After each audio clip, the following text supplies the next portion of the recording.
Please take your seats, everyone. We'll be starting momentarily.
Good evening, Gohls. Welcome to your Season 8 entry draft. I am your co-host and producer, Chewy Canadian, or Amelia Rose. And tonight we have three other hosts that will be with me tonight. And first up, you've seen them in pretty much every other draft we've had. I'm very happy to introduce the owner of the Turku Finns and Deputy Commissioner, Evan Ani Escola. Hey everybody, excited to get this going. And next up to his left, possibly, and my right, we got Squibs with us tonight.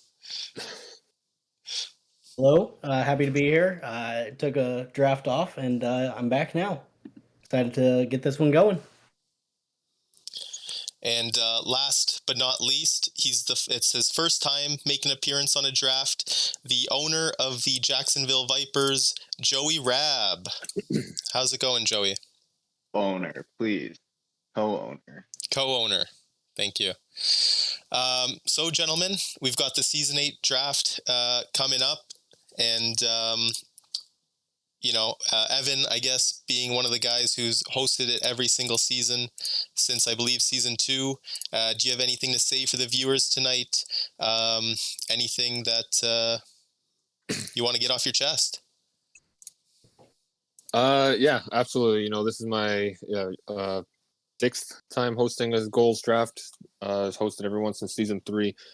It's a fun time. The production's always great. Best in sim sports, in my opinion. And it's just a fun night overall. So, for the prospects, make sure you just enjoy tonight. Doesn't matter if you picked first, picked 80th, whatever it is. Just enjoy being drafted. It only happens once now anyway. So yeah, just enjoy the night, stay positive, and have fun joining your new teams. And for all the other viewers, thanks for tuning in, and hopefully we'll put on a good show for you guys.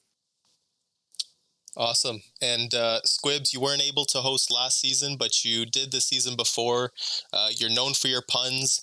Is there anything that you want to say before we get things going? No. There will be tons of puns made, hopefully.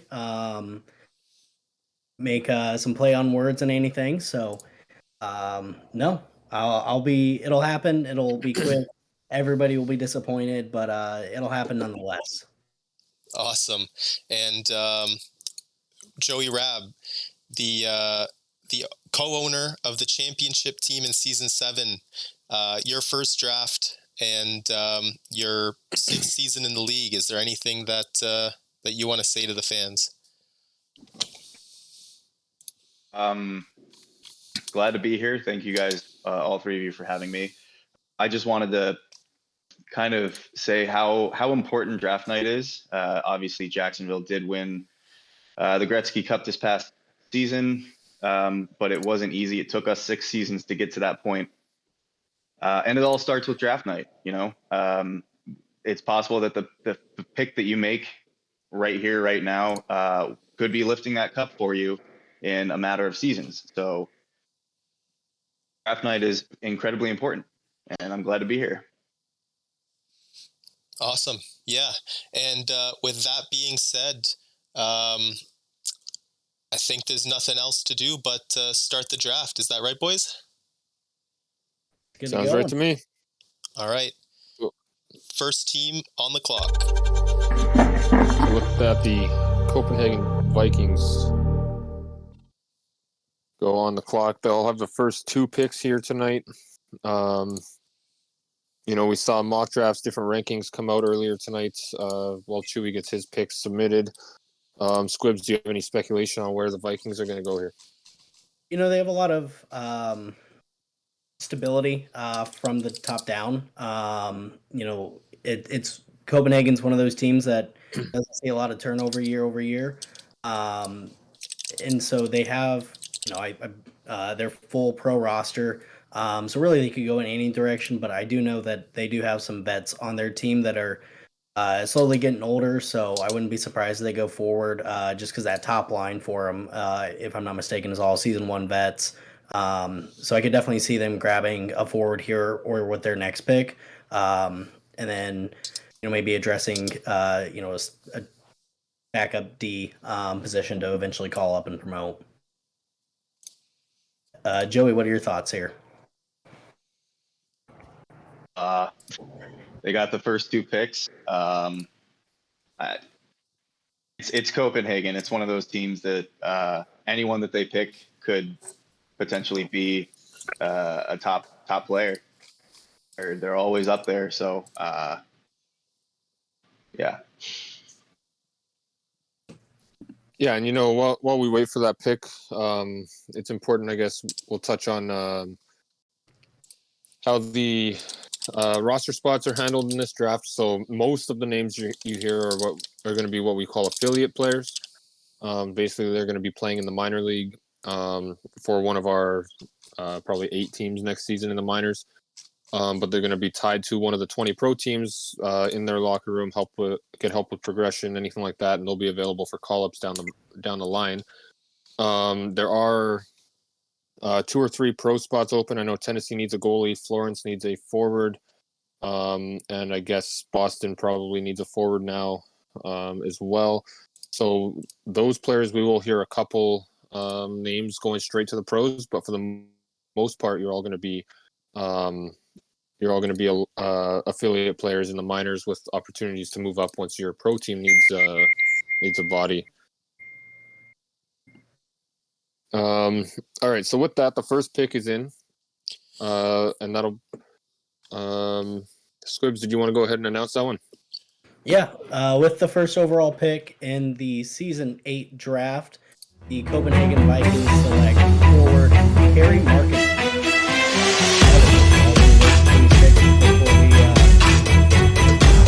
For the next one, before we ask him his thoughts, Evan, you want to talk about this pick and break it down for us? Yeah, for sure. Markkinen's a really active player in the minor league. Been very, positive in the chats, always chatting, always around. I had a good conversation with him today, kind of hoping he might slide or I might be able to move up and get him or something along those lines, but wasn't really expecting it. And obviously we see him go here, number one to the Vikings. So that's a nice pickup for the Vikings. And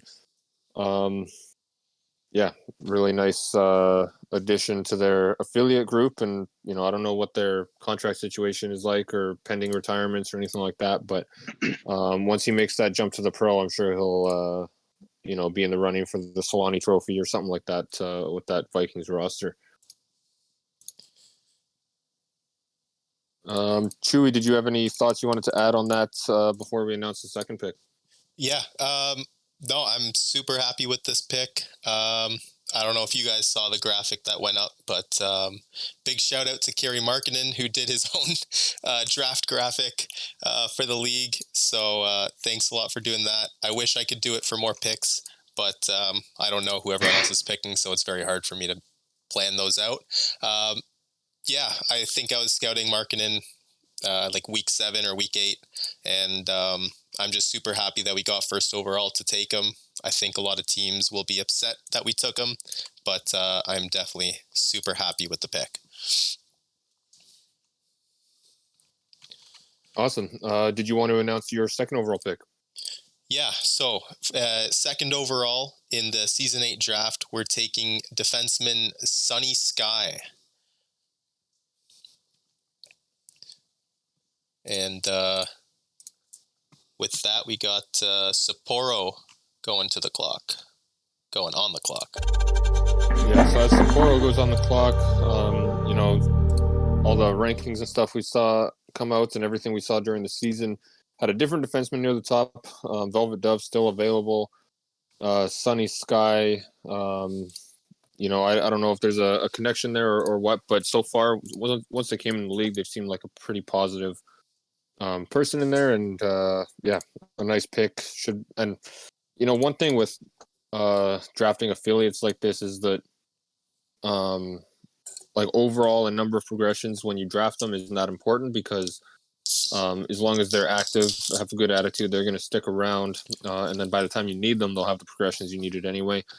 So you'll see that a lot where players with a higher overall maybe slide a little further, or players with a lower overall get picked a little earlier than you might expect just based off a spreadsheet and some numbers. So nice pick there of Sunny Sky. And any other thoughts from Squibs or Rab on that?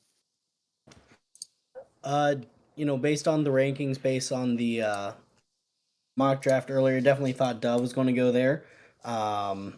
So seeing Sky, fantastic pick nonetheless. Definitely a very solid build. I know Copenhagen is a big fan of two-way defensemen, so those are my thoughts for now.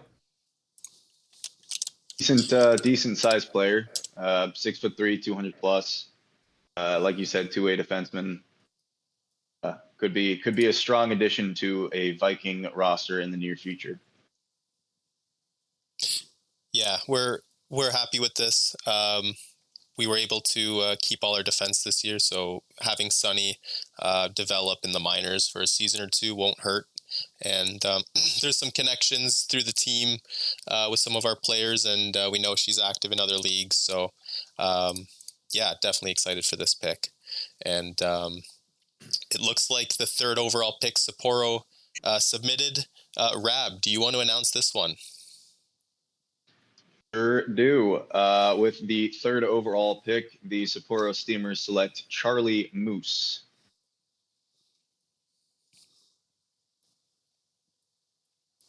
Now we got Rome on the clock.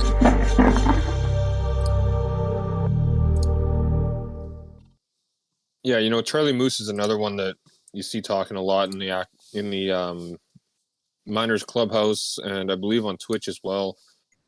Seeing some active players go here near the top. And pretty decent build, if I remember correctly. Had some pretty good games down the stretch there for Pittsburgh, and yeah, nice pickup there for Sapporo. Any thoughts on you from you, Chewy? Yeah, I think this pick was similar to our Sky pick. It's a friend of a player on the team. Charlie Moose, I believe, has been here since the beginning of this past season. So great pick overall.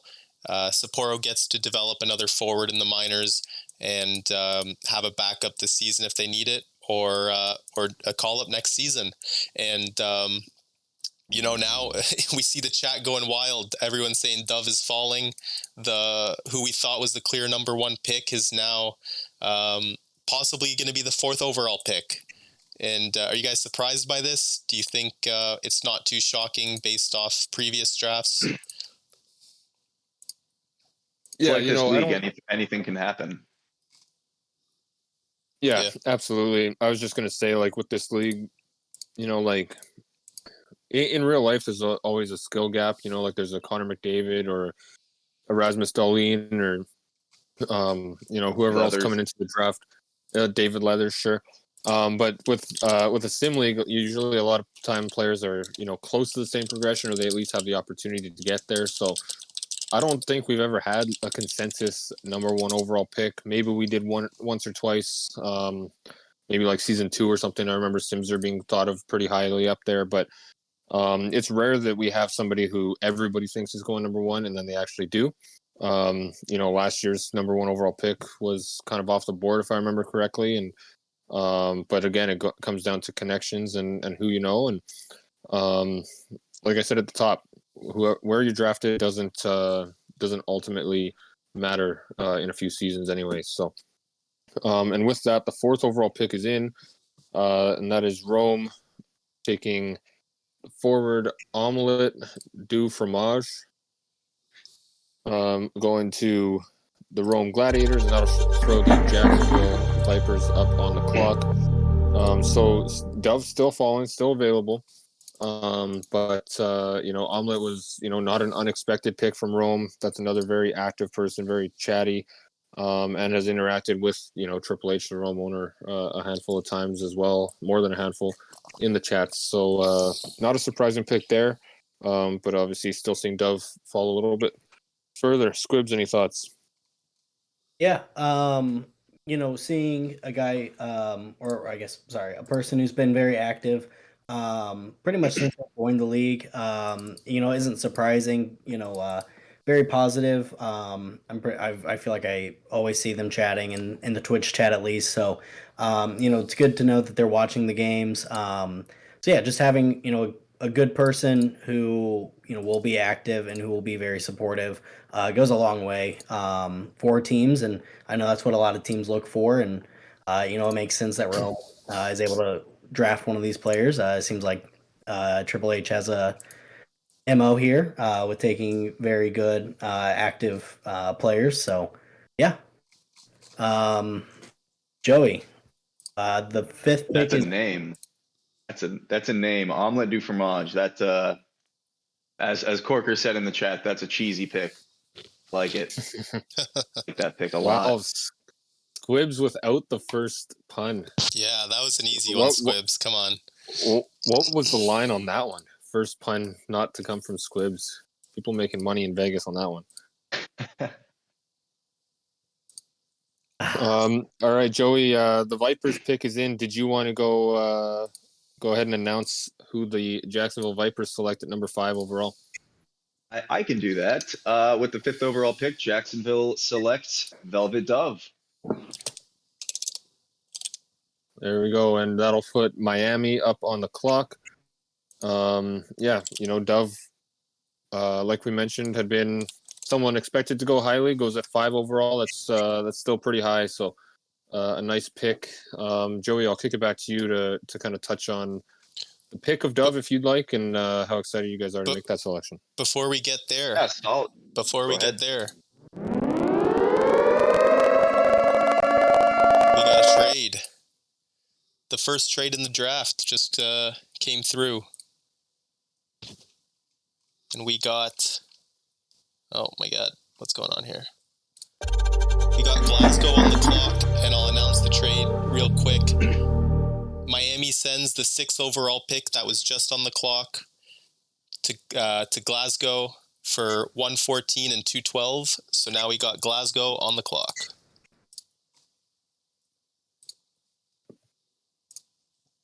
Go ahead. All right, big trade there. Glasgow jumping up to 6, and 212. Just updating the board here. All right, Joey. Now we'll kick it to you if you want to touch on the Velvet Dove pick. Going to be a great addition to the Vipers family. I know that Velvet Dove and Scurvy kind of go way back. So we've got the team chemistry with Velvet already, but big, 6'3", 230-pound defensive defenseman. Definitely looking forward to seeing Velvet Dove in a Vipers uniform. Yeah, should be a good pick. I'm pretty sure highest overall in the draft as well, which you like to see as a prospect, kind of starting out at a pretty good spot to keep building on and waiting for that pro opportunity. All right. Well, it looks like the 6th overall pick is in. Gwibs, did you want to go ahead and announce that one? That feels like a Florence name to announce. Yeah, with the 6th overall pick, the Glasgow Blackwatch select left defenseman Enzo Cacciatore. I'm still working on my Italian. I'm sorry. Sure did. Sure did. Nonetheless, Enzo is from Florence, so pain to see him go here, but nonetheless, a fantastic pick by Glasgow. Evan, before I send it over to you, this puts North Bay on the clock. Evan, you want to talk about Enzo in the pick here? Yeah, if I had to take a stab at that last name, I would think it'd be something like Cacciatore, the little CH sound with the double C there. But nonetheless, another highly rated defenseman here in the class. It's a nice pick for Glasgow. Adding some size, and the defensive build has been kind of, some seasons it's been highly sought after. Other seasons, there's been plenty of them, but teams always need that defensive defenseman. They don't score a ton of points, but they're super important to their team. And I remember back in like season 2, people were like fighting over them. So it's definitely a good piece to have down the road as you kind of need to replace players on your pro roster and call someone up. So nice pick there, as Glasgow makes the 4th out of the top 6 picks coming within the Europe division, and all pretty good picks. So that division is just going to keep getting a little tougher. Chewy, any thoughts on the Enzo pick here? Yeah, I mean, we saw from the rankings he was going to go pretty high. I thought it was a great pick, probably top 3 or 4 D in the whole draft class. So great job by Glasgow trading up for it.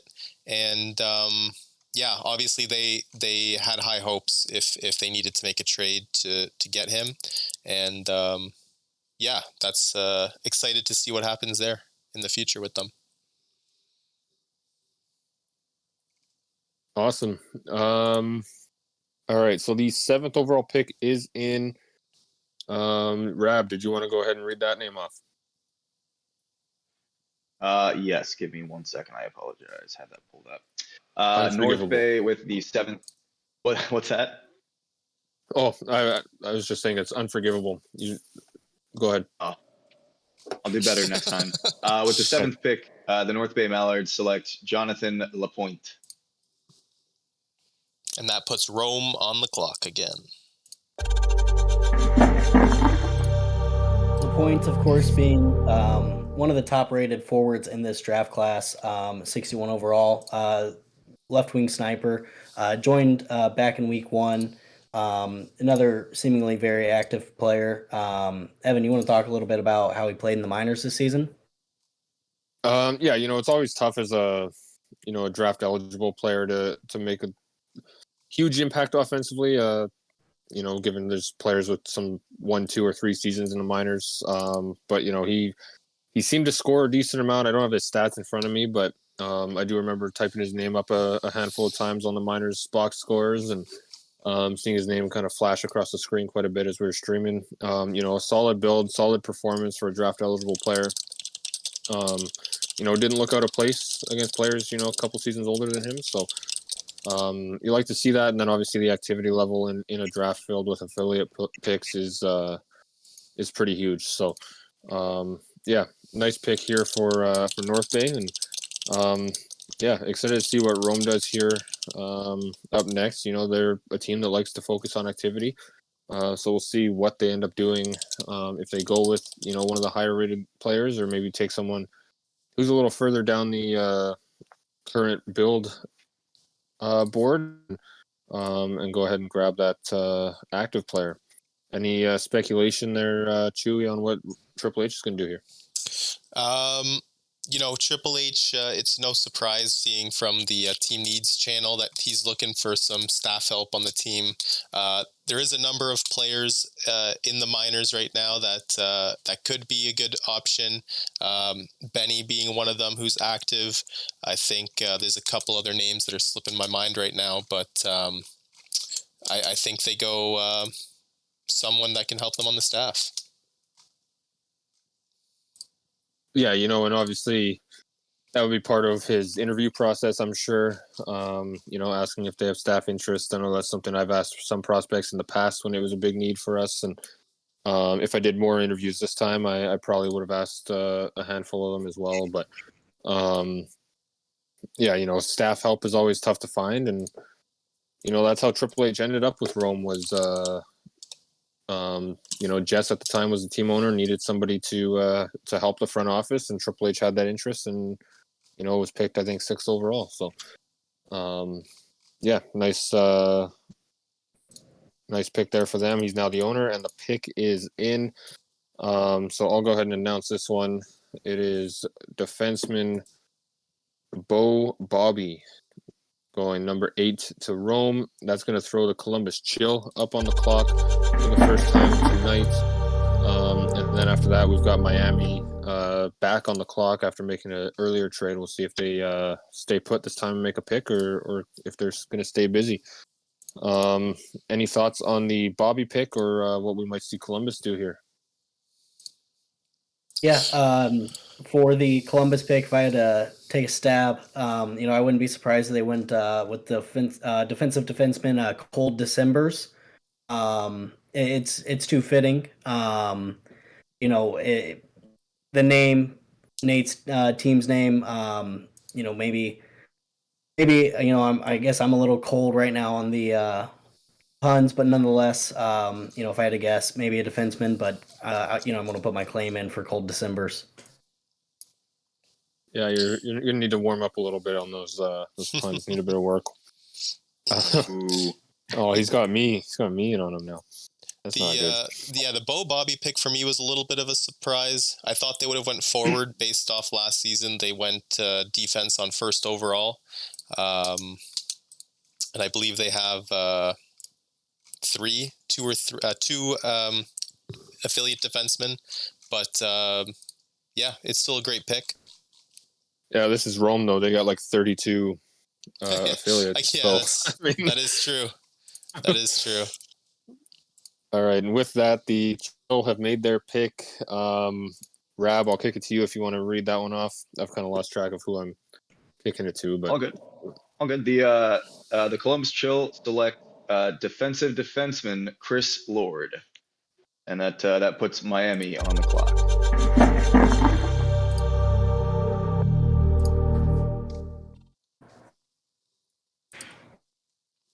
All right, and the clock starts now for Miami. So Evan here's making his pick, so we'll leave him alone for a little bit. I'm going to throw up the previous drafts here so you can see who is taken 1 to 9. And Scurvy's in the chat. I don't know if Scurvy, do you want to talk about your 5th overall Velvet Dove pick? And if you're happy with it, if you're surprised with it, maybe there's a personal connection there. Yeah, I'm very happy with it. I did not think she was going to drop to number 5, but then as soon as I saw the second forward get taken, it's like, oh, good. That it looks like there's a break toward forwards here. So you might catch a break here, and sure enough, we did. So, yeah, like a lot of people know, Dove is a good friend of mine. She's a moderator in my Twitch and my Discord, and I'm moderator over in her Twitch as well. So there's a working relationship there with us. We work together on our progression, and I'm delighted to know we're going to do so. I mean, as soon as I saw you at the first 2 picks, I was getting raw ready to send you a DM and reminding you, hey, we got our points saved. don't forget the progressor second position, but you got a solid pick too in Sunny, so it's all working out. No, that's awesome. You got obviously someone you were hoping for in the draft, so that's great to see. And well, we got the 10th overall pick in from the Maccabees now. Yep, 10th overall pick. And 10th overall, the Miami Maccabees select center Tyler Hunt. And that sends Turku on the clock. Squibs, do you want to talk about this a little bit? Yeah, I don't think you could hunt for a better forward here. Top-rated forward, 63 overall. Playmaker joined back in week 1. Good size, 6'4", 200 pounds. It's always good to be able to get one of the top-rated players. As we just saw with Jacksonville, being able to select the top overall rated player in the draft, coming off of a Cup championship season is fantastic.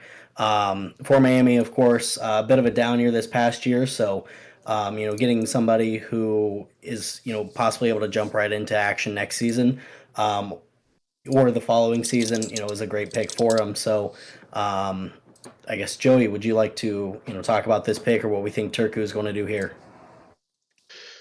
I don't know what Turku is going to do, if I'm being honest. Go for a forward. I'm just kind of looking through some of the names, and we've got some really creative people in this league.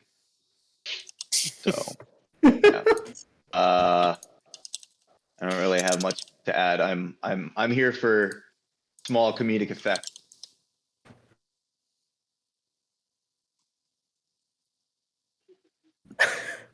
Okay, now what do you guys talk? It's awkward now. Well, if your jokes were better, I'm sorry, Joe. You just left all of us speechless. God, Yeah, that's a first. That's got to be it. Yeah. Yeah, I'll go ahead. I'll just say, Chewy, you're gonna have to get a graphic ready. Yeah, so we've got a trade to announce with the on the clock pick. It's just got the approval, so I'll go ahead and read it off. So Turku is sending the 11th overall pick and the 11th pick of the 3rd round to Florence in exchange for the first pick of the 2nd round and a season 10 first round pick. So with that, we will see Florence go on the clock after the trade and see what they're going to do here. So now the pressure shifts to a different co-host. I know Trevor's running your draft, so you want to go ahead and comment on the trade thought and what we discussed earlier, Squibs. Absolutely. We have a pro forward spot that we were looking to fill. I pretty much talked to anybody that was in the top, I would say 16th up in this draft so far about trying to trade up. So I guess all I have to do is stop me asking and let Trevor take over for a couple of days, and we get the deal done. So, nonetheless, I know that we have a very specific forward in mind, and We did it last season when, we had a very specific forward in mind that, we wanted to ensure that we got our hands on. So, we made some trade ups. Jesus Christ. Talk Trade much? ups for him. No, talk much, yes, but well, no. Jeez. Trade up for him. So, it's very obvious that we're going to go forward here. I can send it over to Chewy so I can stop talking. Catch a break. Well, do you want to announce your pick, or would you like someone else to try to spit it out for you? Oh, now that it's in, with the 11th overall pick, the Florence Firebirds select right winger Luis Mendoza, which now puts Glasgow on the clock with the 12th pick. Mendoza, of course, creating his second player this offseason, retiring previous Florence affiliate Knuckle Puck. So now, moment of course we have a pro forward opening. It lined up perfectly. So very happy to be able to bring G back in. So, Evan, I'll kick it over to you. Yeah, Mendoza becomes the first player that we've named today to go pro right away. So huge news for him. A great pick. Somebody, we've seen that user be active here and in many other leagues as well.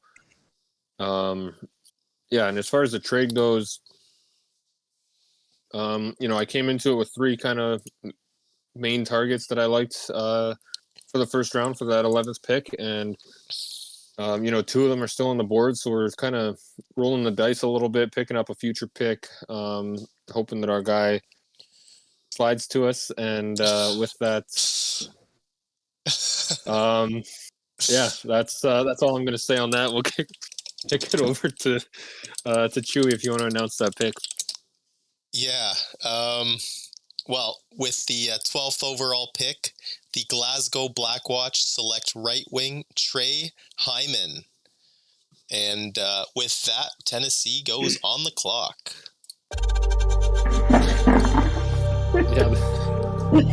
This guy's not a bust.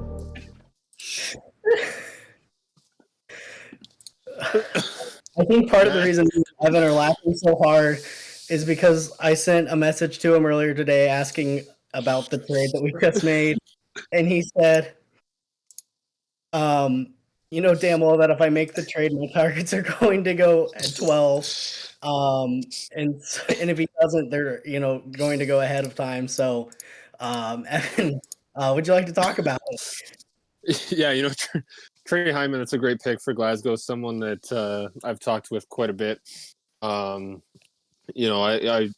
first met him in a basketball league. He drafted me in. I invited him in. He's on our team in PXF, I think. And he might be in Sable now. He's not on our team in Sable though. And obviously he's in Gohls now. Gets to hear his name called.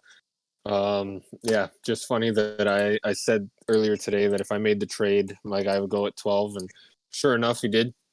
Shot myself in the foot a little bit there, but we still like our options a little bit later, and that's a nice pickup there for Glasgow. With Tennessee on the clock, obviously they need the goalie, but they're the only ones who need a goalie, so I don't think we'll see that pick here. Any other speculation as to where they're gonna go? I'll kick it over to Rab if you want to throw out a guess. For Tennessee, I mean, they're the only team that needs a goalie, so they probably won't be drafting just yet. But and that's another solid team. So I don't really know which direction they'd be going. But I wanted to speak on real quick both the two previous picks with Mendoza and then Hyman. First off, can't believe that nobody made a D2 the Mighty Ducks reference with Luis Mendoza. Really hope that he learned how to stop on the ice. So that's he's Florence's problem now. And then Hyman that's a big body. That's a big body. 6'7", 225. That's a big sniper. Jeez. It's a really good pick. That guy that could be dangerous. the one thing I'm really curious about is because I think another big sniper, NJ Abaya, has done pretty well when they were on Alaska and now Rome.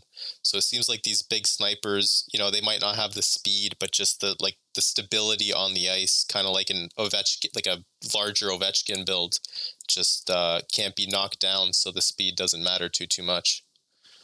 Yeah, Brandon Cuevas is another one, I believe, a sniper that's like 6'9" or something like that. 250 plus, I want to say, just off the top of my head, size wise. So we've definitely seen them, and we've seen them do well. Obviously, Cuevas is still kind of on the younger side, but he's done well so far. Yeah, as one of the guys who, previously had Cuevas, we were very disappointed that we were slightly over the cap and wouldn't be able to re-sign him. Nonetheless, he was one of the point leaders, if not the overall point leader in our series against Jacksonville. So, it was definitely, those bigger body snipers seem to be paying off well, as we've seen in the shift to 23 sizes fairly important. So, yeah, great pick. Evan, would you like to announce Tennessee's pick here? Yeah, absolutely. Tennessee, with the 13th overall pick, they went defenseman Hera Supreme. And that's going to throw Miami on the clock. Obviously, we know that Hera Supreme is, married to a Miami staff member. So, taken right before the Maccabees selection. And, I wonder if that kind of ruffles things in the draft room of what they were planning on doing, or maybe they wanted to play against each other. Like we've seen, Kerry Baker and James Stone played against each other for a bit. Same with Krieg and Heather. So yeah, you never know. But with Miami on the clock for the third time, they're on deck to make their second pick of the first round so far. Any thoughts on the Supreme pick, or which direction they might the Miami might take this pick here? I'll kick it to Chewy first. Yeah. Before I talk, I saw a couple comments in the chat that they missed their pick on the timer. I was watching. They did miss. They did submit the pick with 13 seconds left. So we are keeping an eye on that. It was all good. But yeah, that was a surprise. Tennessee either has a great offensive defenseman to develop in the minors, or they have a big trade piece that they could send over to Miami. It's going to be interesting to see how it goes. From my talks with Supreme, she was pretty open to going to any team. So if that's the case, then they have a pretty solid offensive defenseman. Yeah, and that comment you mentioned in the Twitch chat, that's a good opportunity to talk about what happens if a team does miss their timer. So if a team times out, they're just skipped, they can come back and make a pick. They can still make that selection. Just the teams behind them can obviously pick ahead of them, and anybody they pick, the team that missed their timer wouldn't be able to pick. So even if you submit your pick a few seconds after the timer expires, chances are you're still getting your target, unless the team behind you is, ready to go with it. But that's kind of the, I guess, the answer as to what would happen if they did time out. But obviously, as you said, they made their pick with 13 seconds to spare. And with that, the Miami pick is in. Squibs, did you want to throw that name up? Yeah, with the 14th overall pick, the Miami Maccabees select left defenseman Jai McCartney. Evan, before we we're going to put Rome on the clock with the 15th pick. Evan, talk about Jai. Yeah, Jai's another one that, he's been pretty active, I believe, since they joined the league. Not like Markkanen or Benny or, Omelette du Fromage or any of these players, not quite to that level of activity, but still a very active player so far in the minor league, and is going to get a chance to develop with Miami, a team that I think prioritizes activity. Some teams don't mind having the quiet locker room. Other teams, want their locker room chatting all day, every day. So kind of varies by philosophy and things like that. So, I think that's going to be a great pick for Miami, and somebody who, when given the opportunity, is going to make some noise for the Maccabees up at the pro level. With that, Rome's already on the clock for the third time today. While a handful of teams haven't made a selection yet. Any thoughts on where Rome's going to go here? And while we're at it, talking about Rome for the third time, any thoughts on if they can make that jump up? Obviously, they're in a tough Europe division, finished fifth in Europe, but still a pretty good spot overall. Chewy, any thoughts on the next step that Rome might be able to take? Yeah, I think Rome's in like a really great position, in my opinion. They're a bubble playoff team. They're really competitive, and they've built themselves such a great affiliate system. Making them safe from retirements and the dreaded word of expansion. If it were ever to come, Rome's really protected themselves in that aspect where, if they lose 3 pro players, they have 3 ready to get called up. So I think they're building for the future, but they're so close to being a playoff team. And we'll see how that goes this season. All right. And with that, Rome has made their pick.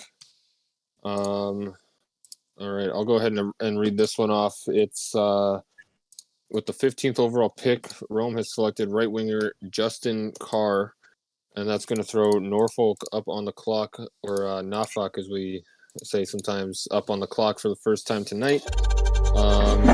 Any thoughts on the Carr pick, or where Norfolk's going to go here for the first time? I know Sam was kind of scrambling, looking for some Discord names and trying to find someone he recognized, but be interesting to see which direction they go. Any thoughts here? I'll take it to Squibs first. Yeah, I really like the Justin Carr pick. As we've already talked about, bigger body snipers. Carr being 6'6", 229 pounds. He hasn't developed the speed yet, but he does have a fairly high speed rating that he's able to work it up to. Player wise, he seems fantastic. If I'm not mistaken, I think he added a little bit of weight this off season, so. Coming to Italy is a perfect fit for him. Perfect food, great for packing on some weight. Joey, do you want to talk about teams that are packing on weight, whether that's in the actual weight gain or in this case Rome just loading up on affiliates? Justin Carr, big body, like you said, 6'6". The guy's got to love pasta if he's going to be playing in Rome. Just get as many good players as you can, keeping them active, and they play in Europe. Obviously, it's a tough division, so they got to try to go for literally all 3 of you guys. Yeah. Well, Justin Carr going to the best Italian team in the league. And Wow. I think it's a solid pick because I saw Justin express in the Discord that they wanted to develop in the minors for a few seasons. We talked about Rome's roster. That's pretty much what they're doing right now. So it gives Carr that opportunity to round out their game before going pro.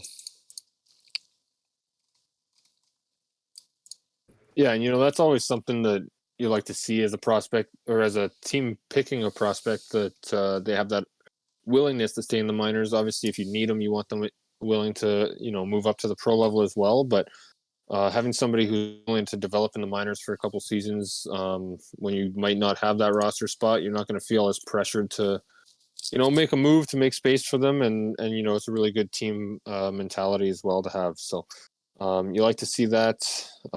With Norfolk on the clock here, there's a couple names that Sam will recognize once he figures out what each person's Discord name is. But there's some people, a handful in Sable. One of the newer players, I think, is from Sable as well, which obviously Sam is the commish of. So be interesting to see if he picks someone from over there, or if he's looking at his roster with a position he might need down the road. Any thoughts here on what they're going to do, Chewy? Yeah, I think they're gonna go with someone active. Sam likes league activity, so I think he goes someone that he may have crossed paths with. Someone maybe active in the Discord, active in the Twitch. And as I speak, it looks like it just slid across our table. That pick is in. So I'll announce it with the 16th overall pick in the Season 8 draft. The Norfolk Navigators select Carlton Rhodes, putting Turku on the clock.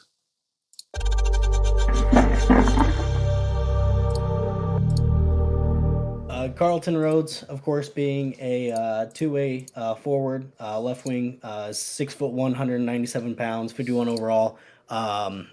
So, as Evan was talking about earlier, Norfolk, Sam looking for somebody to that he knows based on Discord usernames. He was one that I knew that I wanted to leapfrog to ensure that we got Mendoza. I knew as soon as he recognized and connected the two, Mendoza very well could have been gone. So, outside of that, though, Rhodes, fantastic pick.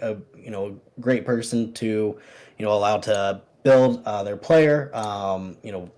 Created in week 9, so hasn't been around for too long, at least this player. So, Chewy, would you like to talk about it? Yeah, Carlton Rhodes. He was in the league, I think, the start of this season with a goalie. He ended up deciding to make the switch to a forward mid-season. So not a full season's worth of progressions, but a full season's worth of activity. Great to see him go this high. Definitely deserved it. And I think he'll be a great fit in Norfolk. I just realized Carlton Rhodes is Doug Day, who was on the Ottawa Senators season 2. Yeah. I did not realize that. Yeah, that makes more sense. Yeah. Oh wow! Heck yeah. So Well, now he's that an you old have teammate of mine. now that you have the platform to call him out for leaving your team, what do you have to say to him? Jacksonville won the cup. Like drop. There you go. You hear that, Doug? Love you, Dougie. You could have had the cup. And if I remember correctly, longtime Norfolk Navigator who got taken in the Season 3 expansion draft, Doug Day's friend, Fat Hammer, was, like I said, longtime Norfolk Navigator. I believe he just got recently taken in the most recent expansion draft, though.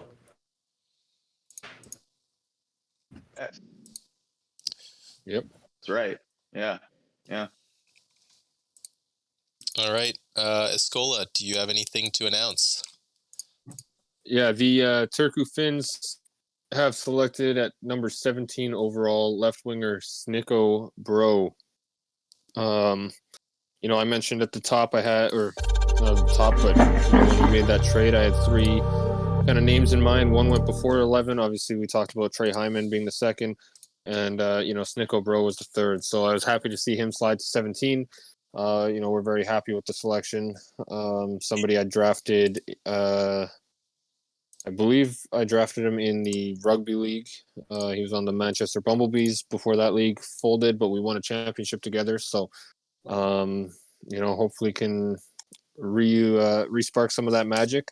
But we'll see. Obviously, it's a little tougher to do here than it is over there with a 14 league. So we're thrilled to bring Snicko in. That's going to put Boston on the clock. Any thoughts on the Snicko pick or any other direction maybe that Boston's going to be going in here, Reb? Man, Snicko, there is a rush of forwards with size. You guys picked a 6'9" sniper. Unbelievable. Holy crap. That's a big boy. Bro, chill. Yeah, it seems like that's the trend this draft. Genetic squibs. He didn't have to eat, a bunch of food to get big. He's just genetic. Yeah, Don't hate the player, hate the game. It's interesting. The first few seasons, you saw a lot of 5'7", 129 players like go pretty early on. Now you're seeing the bigger players going up. I think now that everyone's catching up in terms of speed, they're realizing that size is just as valuable once the speed all lines up. And Size matters. what? Size matters. Oh yeah, size matters. Let anybody tell you differently. Exactly. Yeah. So with that, we have Boston that just submitted their pick, and earlier today, unfortunately, they found out that this pick is going to be a pro pick because they lost one of their players. So with the 18th overall pick, the Boston Buccaneers select Michael Myers to join their pro squad, and that's going to put the Brooklyn Alpha Dogs on the clock.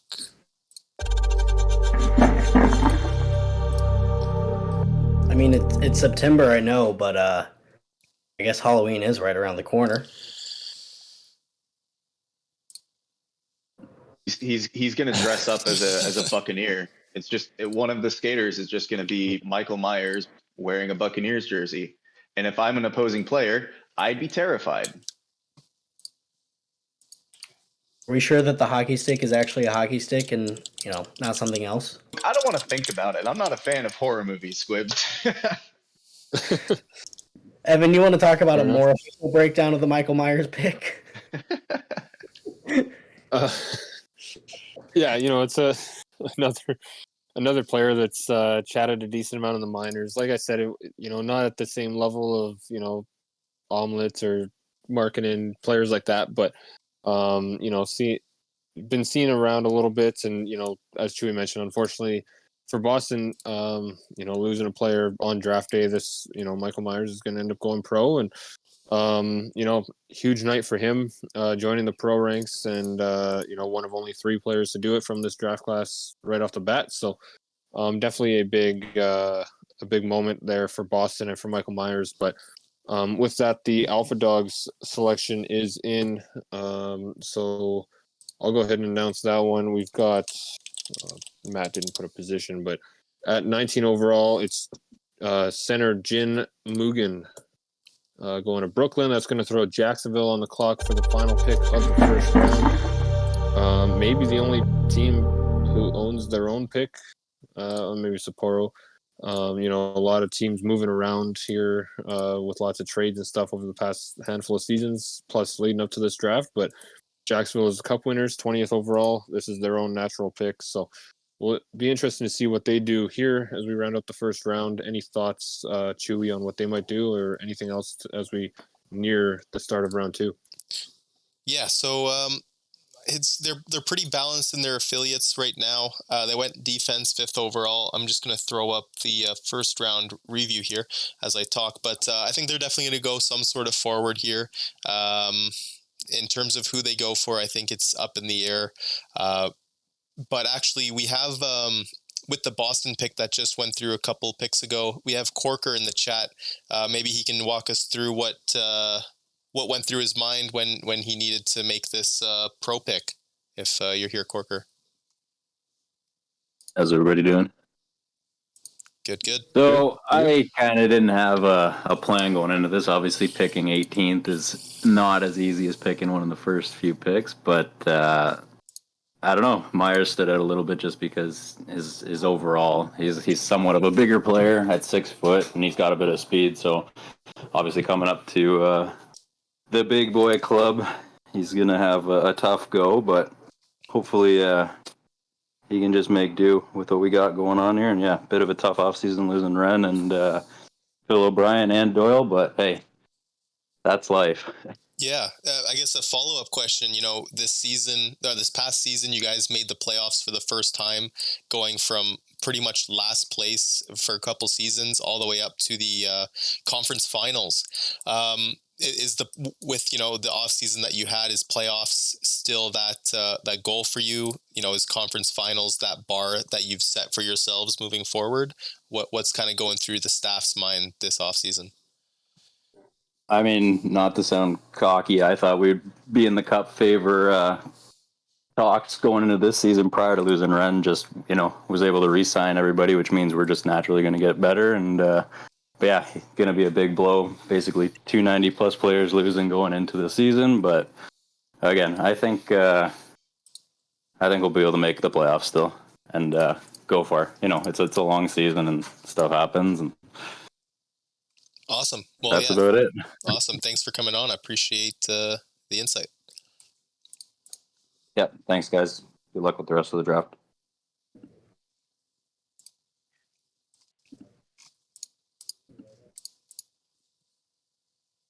All right. Well, I think we got the Jacksonville pick in, and we have a member of the Jacksonville organization here. So, do you want to give that announcement a go, Reb? Yeah, with the final pick in the first round, Jacksonville Vipers are happy to select Terry Tupucks, the two-way forward right winger from the Miners Cup champion Prague Sabres.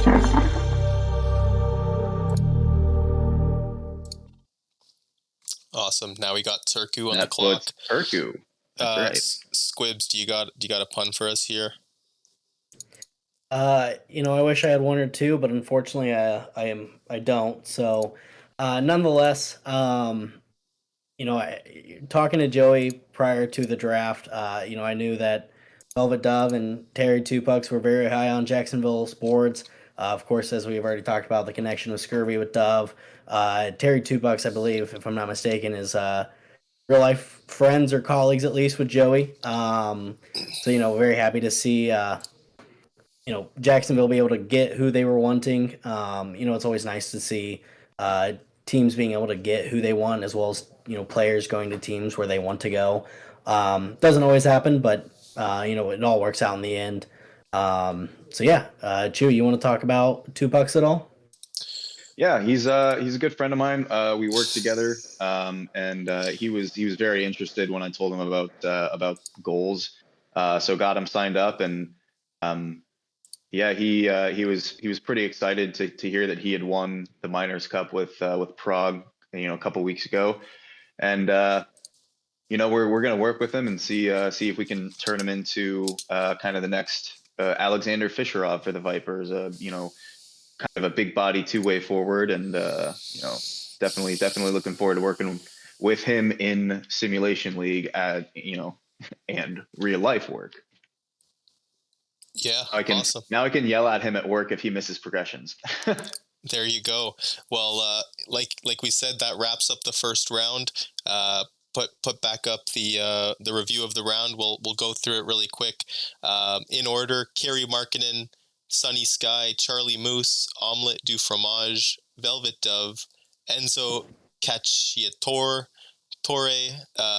Jonathan Lapointe, Bo Bobby, Chris Lord, Tyler Hunt, Louis Mendoza, Trey Hyman, Harris Supreme, Jai McCartney, Justin Carr, Carlton Rhodes, Snicko Bro, Michael Myers, Jin Mujin, and Terry Tupucks.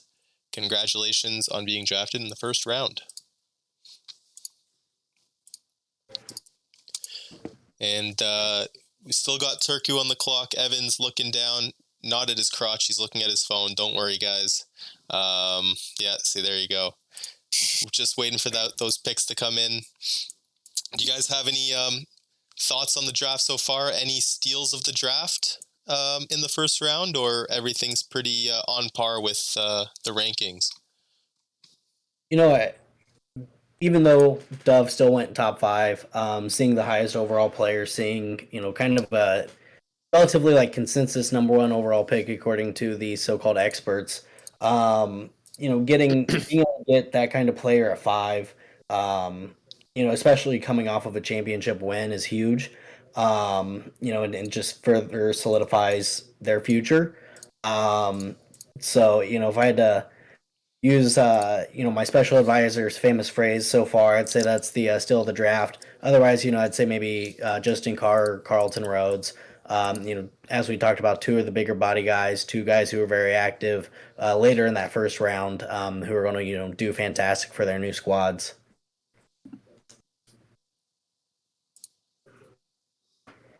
Joey, any steal of the draft so far for you, in your opinion? Um, I kind of agree with you with Velvet Dove, but everybody should keep in mind that the the draft predictions that get tossed around, all those lists, doesn't necessarily mean that's what's going to happen. So obviously, somebody who is projected to go number 1 doesn't always happen. Somebody who's projected to go number 20 doesn't always happen. But yeah, Velvet Dove falling to 5 was kind of lucky. I feel. So I'd probably say that would be Trevor's favorite steal of the draft. But then again, I don't know. Yeah. We also saw 2 trades in the first round. Evan, how many trades happened last season in the first round, or the whole draft? I think only 1, right? 1, maybe 2 in the whole Yeah. draft. Yeah. Yeah, it's usually not like what we tend to see a lot of times in these drafts is there's a lot of trades on the day of leading up to it. People get excited, and there's lots of trades. We're really busy working the phones in the morning. During the draft, there's, usually a couple of them come through as well. But yeah, to have 2 in the first round is a little unprecedented, at least as far as recent drafts go. So with that, the Turku pick is in. I'll go ahead and announce our selection. It's left defenseman Marvin Robbins, going 21st overall to the Turku Finns, and that's going to throw the Brooklyn Alpha Dogs up on the clock. Yeah, Marvin is one of those people that's active in other leagues. I know him from Sable. Joined here somewhat recently, but our affiliate program doesn't have a defenseman in it. Now it does. We're really excited to pick Marvin here, and we reached out to him, or I reached out to him just a few minutes ago. He responded right away. Was pretty happy with the thought of being picked here. So yeah, we're pretty thrilled to get him in the second round. Someone I thought might have gone a little bit earlier, but yeah, nice that he fell to us here. Any thoughts on the Robbins pick or where Brooklyn's going to go? And if Matt, if you're listening, get that pick in. Yeah, so Marvin Robbins is a new joiner. I don't know if don't know if you mentioned that, but what was the main thought going for someone new joining over someone that maybe has been here for a little bit of the season? Yeah, I kind of mentioned it earlier on like a broader sense, but we're picking affiliate players here. We're not going after we're not going to need Robbins to slot into our top 6 defensemen right off the bat. Someone that we've seen be active in other leagues, someone who's got a positive attitude from any interactions I've ever seen, and just being able to have that history of being active and knowing that they're probably going to be sticking around, and then be able to develop them into a solid player for us down the road. And like I said, it's an affiliate pick, so the current build isn't as important as what their potential build might be, what their activity level, or the build that they're starting out with, and what they're able to do with it. So the date joining is less important to me than the activity and the attitude, especially the attitude for me personally. That's probably the biggest factor that I look at when I'm drafting. So that's why we went Robbins, and yeah, pretty happy with the pick overall.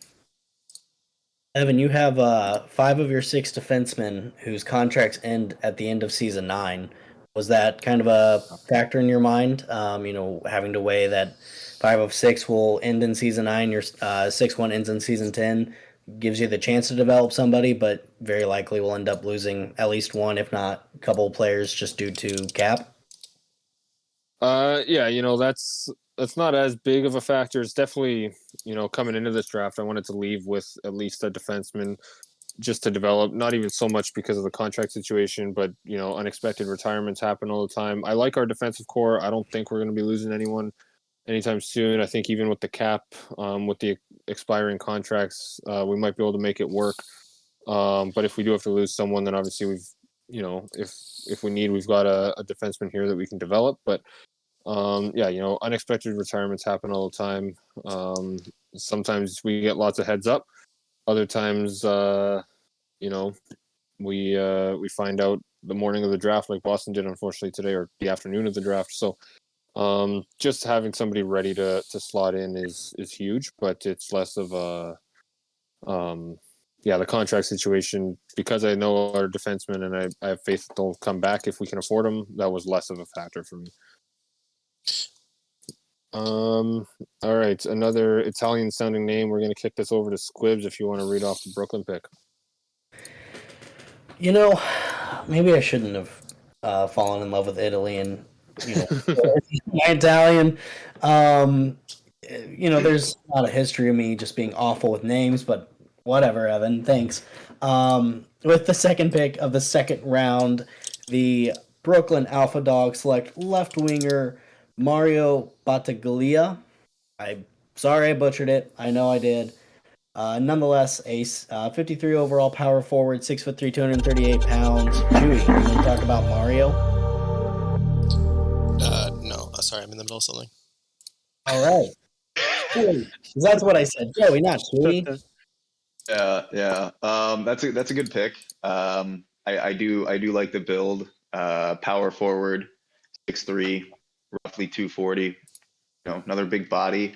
Love the name. If I had to take a stab at it, I think it's Battaglia. Yeah, I think so. Not Battaglia. But, yeah, come on, Squibs. I like what Triple H said. Fake Italy team. See, I did it.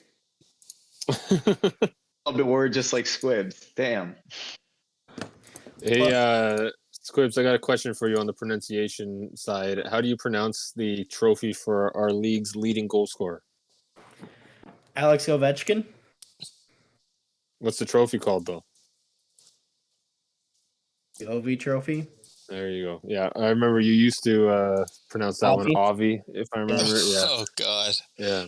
It's back in like season Roy 2. Trophy. It is the Patrick Roy Trophy. You do not spell Roy and pronounce it Wa. Yes, you do. You do in You do. Quebec and France. So You grew up watching hockey, Squibs. I'm sorry. While we wait for this Norfolk pick to come in, there was a question in the chat. Maybe Evan can answer it. What is the salary cap in our league?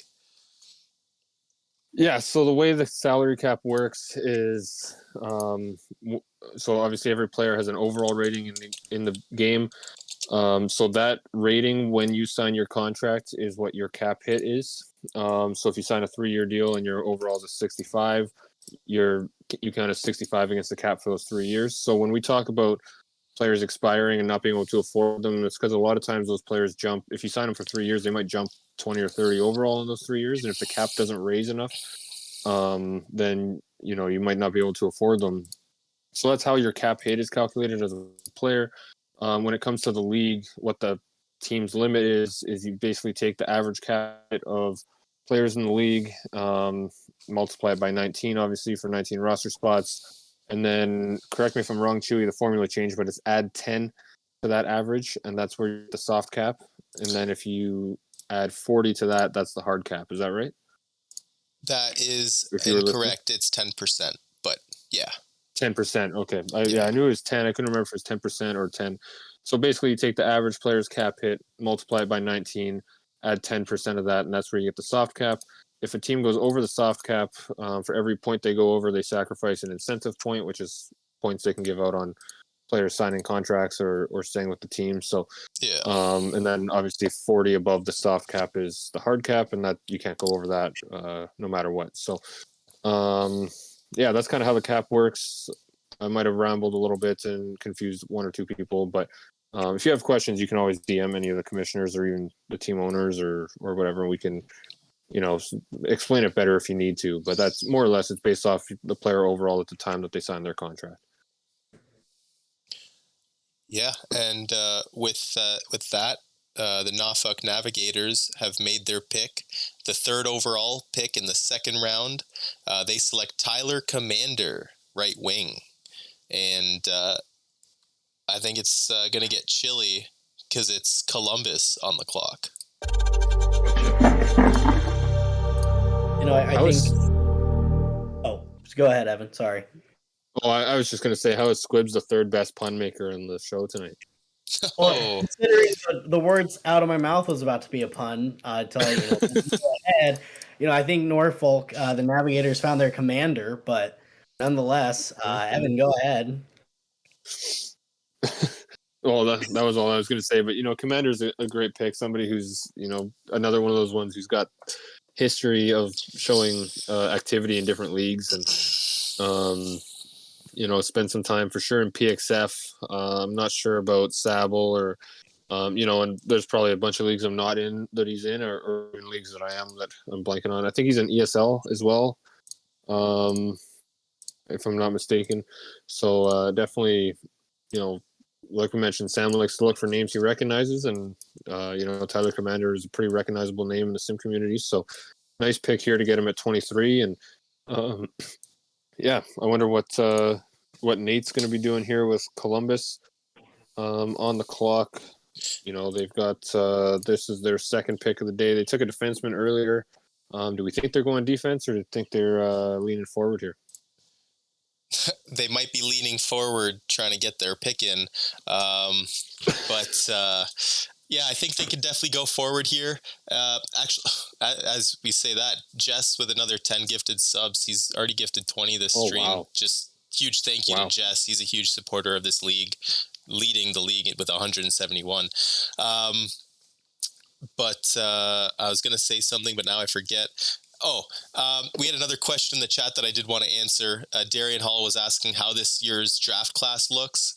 So we can kind of go through and I'll talk about it. But my personal opinion from this season, the most interesting thing was the lack of defense in this draft. Out of the 80, I think 7 picks that will happen tonight, only 25 are defense. So that's probably why you're seeing a lot more defense go in the first couple of rounds, because of the shortage in the league.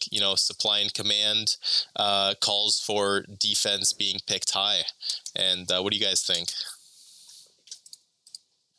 Yeah, the defensive position scarcity is one thing, like you mentioned. Personally, for me, obviously, I think the class is a little bigger than the last few drafts, but it feels a little bit deeper than the last few drafts as well. There's a lot more like players that who could go first round might also go fourth round. Like usually in past drafts, there's been some of that, but a lot of times it's a lot of the newer joiners that are lesser known, or they're going late no matter what. Here, I think there's a lot more kind of fluidity, and it's a lot tougher to try to figure out what teams are going to do, because any of these players could jump up, and it feels like a bit of a deeper class than what we've seen in the last few drafts. Could be just because of the size, or yeah, I'm not too sure, but kind of interesting for me that way. Yeah, and it's it almost feels like the fridge is open. It's a little bit chill in here, and with the 4th overall pick in the second round, the Columbus Chill select Mike Borson, and I tried to do a cream cheese joke there with the Borson in the fridge, but it didn't work. So I kind of lost track there. Yeah, that one was a whiff. Yeah, but with that, the Maccabees are back on the clock. All right, Squibs, your second best punter now tonight. Congrats, you moved up. Normally I'm the best pun maker, but usually that's been just because it's me and you, Evan. So as long as I finish, because you're the only pun maker. Hey, at least I'm trying. Squibs isn't even giving it a go. As long as I finish above Evan here, it'll just continue. Florence finishing above Turku in the regular season standings, playoffs. Nonetheless, Borson being one of 3 players in this draft class to have learned the second position, as a playmaking center, and now right winger as well. So, Evan, you want to talk a little bit more about Borson? Yeah, that second position, like you mentioned, that's you don't see that too often with draft eligible players already having that second position, but it is a big boost, and especially if you do it early in your career, you can really optimize your points a little bit better if you learn that second position. For those that don't know, you're saving weeks towards either a small boost or a big boost based on which weeks you save, and they come with quite a bit of attribute boost to the second position. It doesn't actually impact your versatility. Like you can play a right winger at defense if you want, or or whatever. So it doesn't impact that side of things, but it adds that second position next to your name, and it gives you quite the attribute boost. So definitely nice to see a draft eligible player or a few of them doing that, and I'm sure a lot more of these prospects, as they start getting some more tips from pro teams, will start to make use of that as well. All right, so with that, Miami's pick is in. They're going to go with right winger Owen Samuels. So this is another active person, as we're throwing Sapporo up on the board. Samuels has been pretty active in the chats lately. Today talking about the draft a little bit, last few days as well. Any thoughts on the pick of Samuels, Rab? I feel like it's been a minute. That's a good pick. Sniper build, another big sniper, 6'4", definitely can help that team out and build into something good for them. And obviously, something I don't know if you guys remember, Owen Samuels, he used to be in the league under Sports Stats. He used to be the league's backup goalie. legend. Yeah. Yeah, because he was in the minors. He won a championship with Red Deer in the minors. Yep. Man. Yep. Yeah. So he's been in and out of the league for a little while. We're definitely glad he's back. I saw him in the Twitch chat earlier. So congrats on being drafted, and good luck in Miami.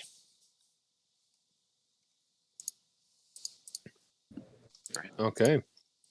All right, Joey, did you have anything else you were going to say on that, or did you want to go ahead and announce that Sapporo pick? Knowing that it's Sports Stats, that's a great pick. Love the guy. Great guy. So definitely glad that he's back in the league. And unfortunately for him, and unfortunately for me, if he ends up joining Miami, pro level, we'll have to play him a lot. Very insightful. Yeah. That's what I'm here for. All right. Awesome. All right. So with that, the Sapporo pick is up. So 26th overall, the 6th pick of the second round, right winger Benny Frieslish. This was someone that we'll throw Columbus up on the clock here. So Benny was someone I think was hoping to go earlier, on the rankings. We saw anywhere from, third earlier in the season, to 8th, 10th. I don't know where he was in the mock, but it was somewhere in the teens, maybe, something like that. So, probably expecting to go a little earlier, and probably pretty relieved to hear his name called by the Sapporo Steamers. Any thoughts on Benny here to Sapporo, Chewy? I mean, this you could say was another steal of the draft. Like you said, Benny was projected to go high originally. He is super active. I thought he was going to go way earlier in the draft. I think he did mention to some teams that he had some ability to be a staff member for the team. I'm just going to do something really quick for here. So I think it's a great pick, and we could let Squibs talk a little bit. Yeah, the guy that's been active across multiple leagues. Activity, as we know, is hard to come by at times. So a good pick for Sapporo. In that regard, another big-bodied player, 6'6", 232-pound enforcer. So, I know Yodi has built a pretty physical team over there in Sapporo. So, be able to develop a player that'll fit right into their scheme. So, good pick for him. Evan, do you want to announce the 7th pick in the second round? Yeah, so with the 27th overall pick, the Columbus Chill have selected left winger Liam Ryan. Going to the Chill, that's going to throw Miami back up on the clock. Yeah, you can see from the draft board, Miami's got 4 picks in the first 12 of the second round. So lots of Miami being called, a couple Columbus, a couple Glasgow. Looks like all the teams that didn't pick too much in the first round are coming up as well at the end, like Honolulu, Albuquerque, and Vegas. Yeah, for sure. A lot of times you can make, trade your first round pick for, a handful of seconds or some future picks and stuff and kind of stockpile them here, which looks like Miami. Well, I mean, heck, Miami picked twice in the first round too. So they're really taking up a bulk of this draft here as they kind of look to bring in the next batch of affiliates to eventually, fill their pro roster with. Any thoughts on the Liam Ryan pick here, Squibs, or what Miami's going to do? A pretty solid player for Prague. Correct me if I'm wrong, Evan, but Prague just won the minors championship, right? Correct. That is So, correct. Columbus being able to add a winning player, as a first year expansion team being able to make the playoffs in your first year, very impressive. First time we've seen that in the league. So, you can see that the expansion as a whole is doing well. But then also, yeah, just being able to, kind of load up as we see Nate doing. Coming into this draft, he had 2 forwards and 2 defensemen in his affiliate program. So, being able to kind of keep that balance going throughout this draft, I definitely could see Nate doing, and getting guys who have a history of winning is always good to add to your team. So, Chewy, I'll kick it over to you. Yeah, Ryan's a great pick. I thought he was going to go higher in the draft. Really good sniper build, 6'3", 205. Played, I believe, most of the season. Joined in kind of around the mid week 5-ish. Gives him some time to develop. I think it's a solid pick, and yeah. All right. So with that, the Miami pick is in. So they have selected left winger Young Fitted with the 28th overall pick. That throws the Manitoba Ice Hogs up on the clock for the first time with their new ownership group. Kind of a restructured staff there in Manitoba. Chewy, did you want to maybe talk about the change of ownership there, or the pick of Young Fitted, or where Manitoba is going to go? I'll pass the floor to you. Yeah, I'm a little disheveled because I realized I just forgot to throw up the Miami pick on stream. But yeah, Young Fitted, great pick. I talked with him early in the season. He was a really good guy to talk to. Not surprised he went this high, and I think he'll fit right in with Miami. In terms of Manitoba, they went into the draft with a few affiliates already.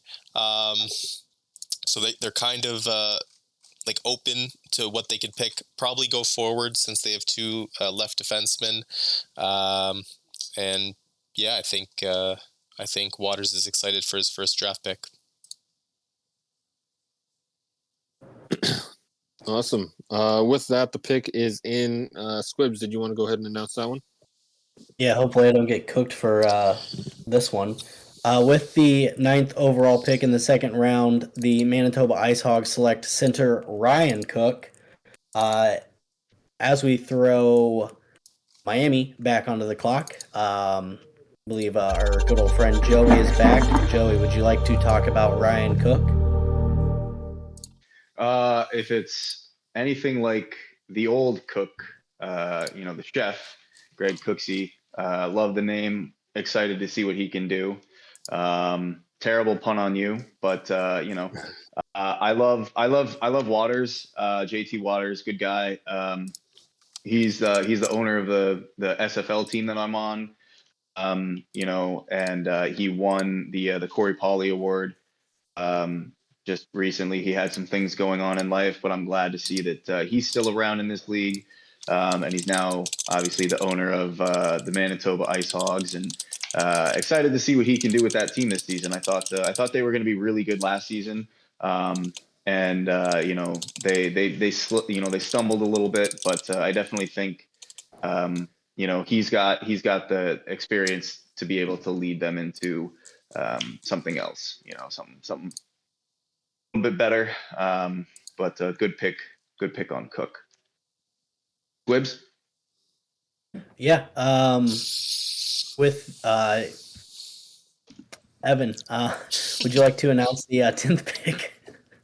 Why didn't you want to do it? Yeah. No, I'm not gonna lie. I was not expecting the give and go there, Joe. I'm a little off Honestly, I guard. forgot that you gave it to me. I'm a power forward, not a sniper here. That's supposed to be you. Squibs often Yeah, gives it fair. to you, eh? So often he forgets about it. we almost did this draft together. We almost did this draft in the same place, but that's okay. He doesn't love me that much. Yeah, he did a draft with me in the same place once, so he loves me more than you, I guess. Well, you spent a night in the hospital with him, so Evan left me in Oh, the wow. Evan left me in the ER. I don't know what you're talking about. He just probably came. would have too. Fair enough. I had games to stream that night still. Oh, I'm just kidding. Right. All right. Well, anyway, the Miami pick is in.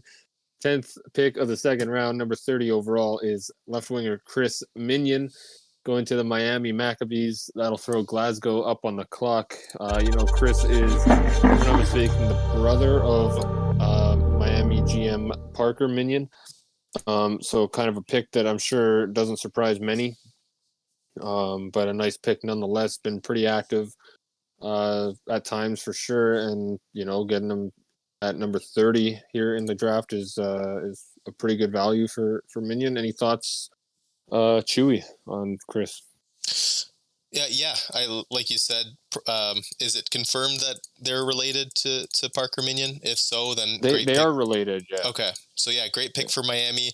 At least they got one family member drafted to the squad, and they didn't get another one sniped from them. But yeah, I mean, if Chris is anything like Parker, then they got a nice active player who maybe will help in the Miami Maccabees staff as well. So I think it's a solid pick. If Miami has two minions on their team, does that mean Potty is now Gru? I gotta say that pun I saw coming from as soon as you started that sentence. it was despicable. Yeah. This is why I love you, Joe. So right. live report. Chris Minion is best friends with Parker Minion, not family. So Okay. thank I you thought they said family before. Thank you for clearing that up, Omni.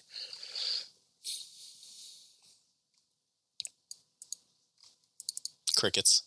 Yeah. That means that Glasgow's on the clock, and Yeah, and you know what, Rab? Why don't you announce this pick? hey, I'll do that. With the 11th pick in the second round, the Glasgow Blackwatch select right defenseman Stetson Jarrett. And that means that Miami is back on the clock. Jeez, I feel like Miami and Glasgow have just been passing the picks around to each other. Give and take action, right, Squibs? Absolutely. There you go. No, I mean, somebody should probably check to see if there's a cowboy hat in Glasgow. Stetson might need a Stetson. Nonetheless, a good pick here. Maybe two people got that reference. Hey, I'm sorry. Sorry, some of us grew up, country western. Nonetheless, offensive defenseman, 6'3", 222 pounds. Player was made week 12, so at least a newer player made. I'm not sure if he's a newer player to the league or not. Evan probably has those details. So, Evan, I'll kick it to you. Yeah, I'm going to take that. I'm going to pass it right off. I think we got JT Waters ready to talk. I think he wants to touch on his selection and maybe what it's like stepping into ownership here for the first time in Gohls. JT, are you around? I am. Hey guys, how's it going? Good. How are you doing? Man, I'm not doing too bad. Just loving the draft here and excited to be part of the ownership here in Gohls. Awesome. Yeah, it's exciting to have you, as part of that group now. Did you want to touch on your selection of Ryan Cook as the first pick you made as owner? I do, yeah. So Ryan Cook is a phenomenal person. And here live on the draft, I'm going to announce him as my official GM for the Manitoba Ice Hogs. Awesome. Congratulations. Wow. Congrats to Ryan. Sweet.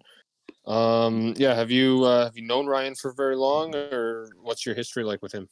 Ryan, I've known for about a year now, and he is a general manager of a office store in Minnesota.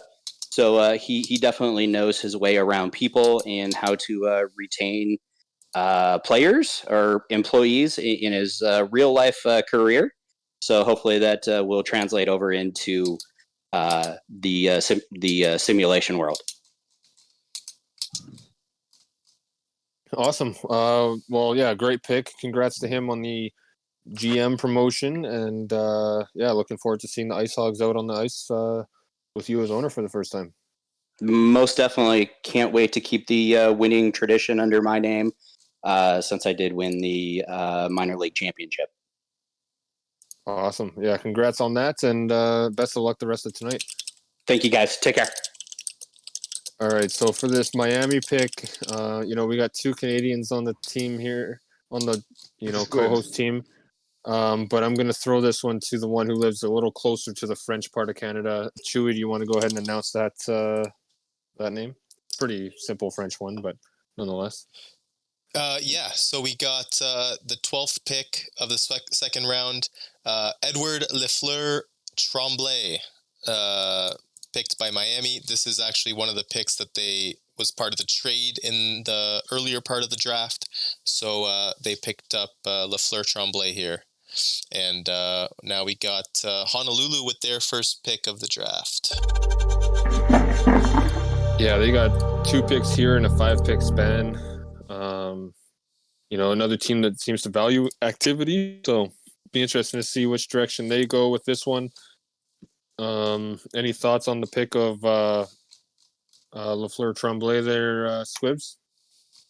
I mean, I feel like I could have probably have said that last name well without hearing it for the first time. So, thank you, Evan, for passing off. The easier names. I do appreciate it. No, I think it's a good pick. Offensive defensemen tend to start out a little bit lower overall. To have joined in week 4 and already be at 58 overall, is solid. Another bigger body player, 6'4", 230 pounds, which granted, I mean, as a defenseman isn't exactly the biggest as we have seen, but nonetheless, as an offensive defenseman, especially, it's nice in that aspect. So, Chewy, you want to talk about Lafleur Tremblay? Yeah, like I said earlier in the draft, defense are going to be priority for everybody. I think this is a solid pick for Miami. They're building up their defense. They, I believe, are having a couple expiring contracts in the next coming seasons. They had one, Rex Knox, retire this offseason. So they're just building it up now, which is great to see. And speaking of defense, we're going to move on to the next pick in Honolulu. Now, this player is going to confirm for us if pineapples do belong on pizza. Coming straight from Italy, the Honolulu Tropics select Luigi Romano, right defense 2AD. And that's going to throw Glasgow back on the clock. Luigi. We saw Mario go already. Luigi here. Man, this is a daisy of a draft. You can yell at me later. I would have said it's just super. Oh yeah, that would work too. I'll go out on a limb here and say pineapple does belong on pizza. Personally, it's a pretty. What's that? Thank you. I love pineapple on pizza. Awesome. So good. Good. All right, let the debate begin. Does pineapple belong on pizza? Let's find out. Yeah, it's here in the chat. Especially like a good Hawaiian barbecue chicken pizza. Absolutely. Papa John's, Canadian bacon, banana peppers, and pineapple with barbecue sauce. Fantastic. I know Evan's a big fan of Papa John's. Yeah, we have Papa John's here. Or It's no? not. What's that? Sounded like he was saying that sarcastically. No, he's serious. Yeah, because we have Okay, Papa John's here in Winnipeg, but it's not the same. Like some places are better here than they are down there, and vice versa. Like it's just it's different in different places. And so the first thing we would do usually when we go on a road trip down to the States, we check into the hotel, get settled, order some Papa John's. Their cheesy sticks are pretty good. And my family's always liked their pizza, so that's kind of a go-to. It might be more than nostalgic at this point. It's just kind of the habit of, we didn't have Papa John's back then at all. So we would, first thing we'd order right when we got to the hotel on a road trip was some Papa John's pizza. So we had it a couple times when Squibs and I were in Minneapolis. So that's why he brings it up, I'm sure. But yeah, it's pretty good, and got to have that pineapple on there. All right, so with that, Glasgow's pick is in. Joey, do you want to go ahead and announce this one? The 14th pick of the second round. Yeah, 14th pick of the second round. Glasgow selects El Good. Okay, I don't know. I don't speak Italian. Fair enough. So Gude goes to Glasgow at number 34 overall. That's going to throw Albuquerque up on the clock. Yeah, that's Albuquerque's first pick of the draft here at number 35 overall. Any thoughts on which way the Pharaohs might go here, Chewy? Yeah, they already have a forward on their affiliates. Maybe they go defense because I know Cam likes to prioritize defense for his teams. And that's about all the information I got on Albuquerque. But this is their first pick of the draft, so it should be interesting.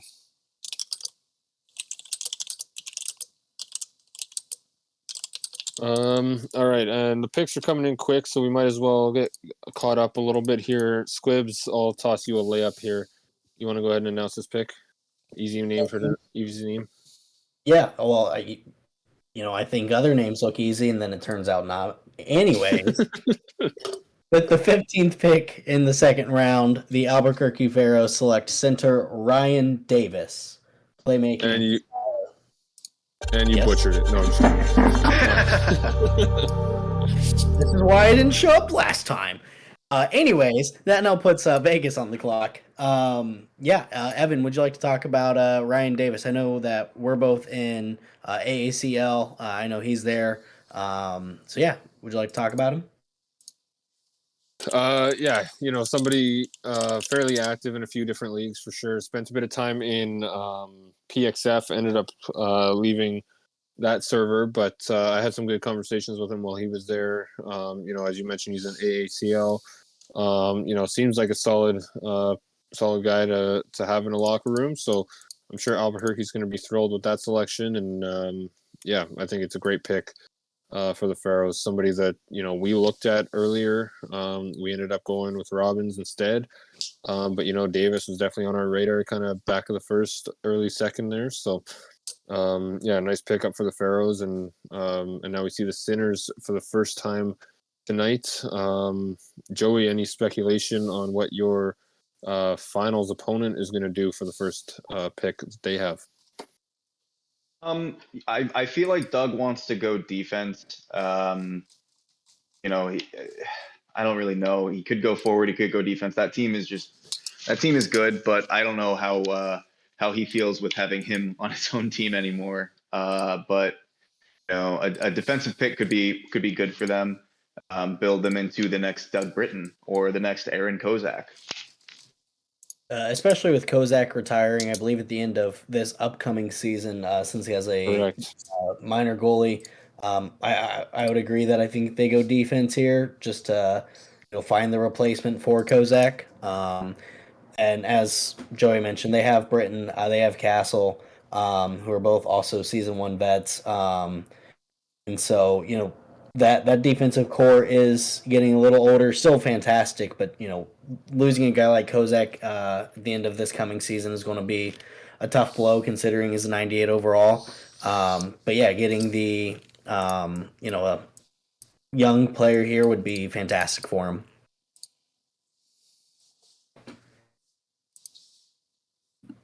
All right, and with that, we do have the Vegas pick in. Chewy, did you want to take a stab at that name? Yeah, so the 16th pick of the second round, the Las Vegas Sinners select Larry Viborny, left D.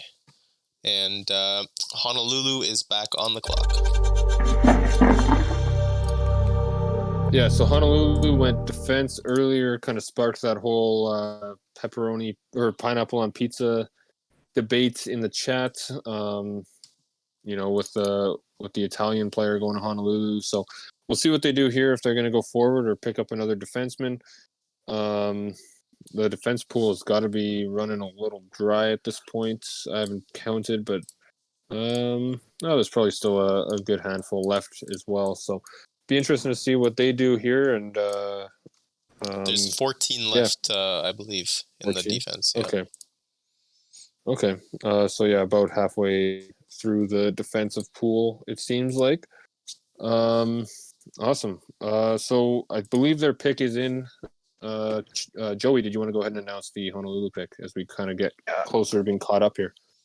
Yeah, Honolulu with the 17th pick in the second round selects center Dom Pongston.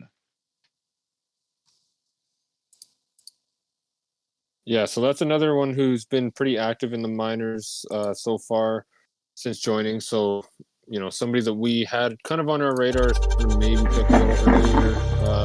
If we had more picks, I'm sure a couple of these names that we're talking about, we would have been looking at a little earlier. So nice for them to slide to Honolulu here at 37, and I'm sure the Tropics are pretty happy with this selection as we see the Steamers on the clock again. I believe we've got Nate Ironsides, owner of the Columbus Chill, available for a quick phone in. Nate, did you want to talk about your two picks here, Mike Borson and Liam Ryan, here, as well as your first round pick, Chris Lord, and how you think your draft is going so far? Yeah, absolutely. So coming into this, we had a plan, and we're sticking to it. Unfortunately, we had to trade JT, but part of that trade, we got BB Gator and Damian Milana. I drafted Damian a lot because I'm in a rugby league with him called the SRL. And so we got a bunch of SRL guys in our prospect pool now. Pretty short and sweet. Yeah, that's good to see. A lot of SRL guys came over to Gohls a little while ago. There's a bit of a run there. I think someone posted in there. Are you an SRL yourself? I am. Yeah. Okay. Nice. How long have you been in that league? Couple seasons. Okay. Awesome. It's a great league. I'm enjoying it. And then we most of the people that are interested in hockey are in the league now. So shout out to them. Nate, I got a question for you, buddy. Go for it. So, you won Coach of the Year for Columbus. You made the playoffs your first season. What's next for the Columbus Chill? What are you looking to do next season? Go to the second round, baby. To the second round. I just gotta say, I'd love to go back to the playoffs. Yeah, I don't think the second round is a thing that exists. I mean, I've never seen it, so it clearly it's just fake and made up anyway. So, just getting to the playoffs is good there, Nate. Awesome. Yeah, that was going to be my next question. Was kind of your expectations for the season. Chewy, did you have anything you wanted to ask Nate before we let him go and keep things rolling? No, all my questions were already asked and answered. Awesome. Well, thanks for hopping on here, Nate, and good luck the rest of the way with your draft. Thank you so much. Go Chill. All right. So the Sapporo pick is in. And with the 38th selection in the draft, the Sapporo Steamers have selected left winger Liam Devlin. That's going to throw Tennessee back up on the clock. Any thoughts here on the Liam Devlin pick? I think it's a Joey. Looks like Squibs isn't back yet. That's a good pick. Seems a little undersized, kind of your grizzle bear type player. 5'10" sniper. Definitely should be able to find the back of the net. But as we've seen, there have been a lot of bigger players. So we'll see if Liam Devlin can get the job done as a smaller forward now. Yeah, I don't know. 5'10" feels pretty big. I mean, I'm only 5'9" in the league, so 5'10" that's pretty good size, I would think. No. Yeah, definitely seeing a lot more bigger builds this season, like we kind of talked about a couple times. It's a pretty, NHL 23 has a lot of emphasis on size, and a lot of people that we've been bringing in. We talked about rugby, some football players. There's a lot of people who like the size, like the hitting, the fighting side of hockey. So seeing a smaller player in the draft class go here should be a nice little speedy addition for the Steamers prospect pool. And with that, the Tennessee Black Bears pick is in. Chewy, did you want to announce that one? Yeah, is there music playing? Because Bob Funk just got selected with the 19th pick in the second round by the Tennessee Black Bears. Jacksonville is on the clock.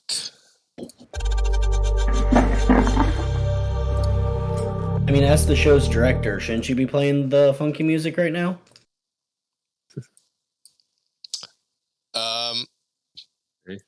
Sure. He raises a good point. Should have prepared that. Come on. For copyright reasons, this whole draft would be muted if I played something. So I'm not gonna do that. We couldn't hear. Oh no, we couldn't hear Squibs' bad puns anymore. No, I'm just kidding. Yeah, Bob Funk. It's a nice pick there for Tennessee. Late second round. I think that was where the mock had them projected, maybe close to it. Yeah, so nice pick there for Bob Funk, another defenseman. I think that brings us down to 12 or 13 on the board. Still available. So, the defensive pool is starting to thin out a little bit like we kind of expected, but not as quick as some people speculated leading up to the draft. So yeah, any thoughts of where Jacksonville is going to take this pick here, Squibs? It's a great question. I feel like we could possibly kick it over to Joey and ask him, since he's the co-owner here. That deflection. Nah. You answer. Not in any hands. Fine. I know that it's mostly, as everybody knows, Scurvy Dog pretty much runs the show in Jacksonville, and I'm just the face, I guess. You've got the face for radio, my guy. I really do. I know. Yeah. But no, I know that me, Scurvy, and Banks have been talking about some prospects recently, and there have been some names that have popped out to us, but unfortunately, being the last pick every round, we've seen them getting taken by other teams. But we're going to work with what we can do, and any pick can be the next top player. Talking but about that being said, pick is in. Oh, go ahead. Final pick of the second round, the Jacksonville Vipers select Miles Howard, the left winger.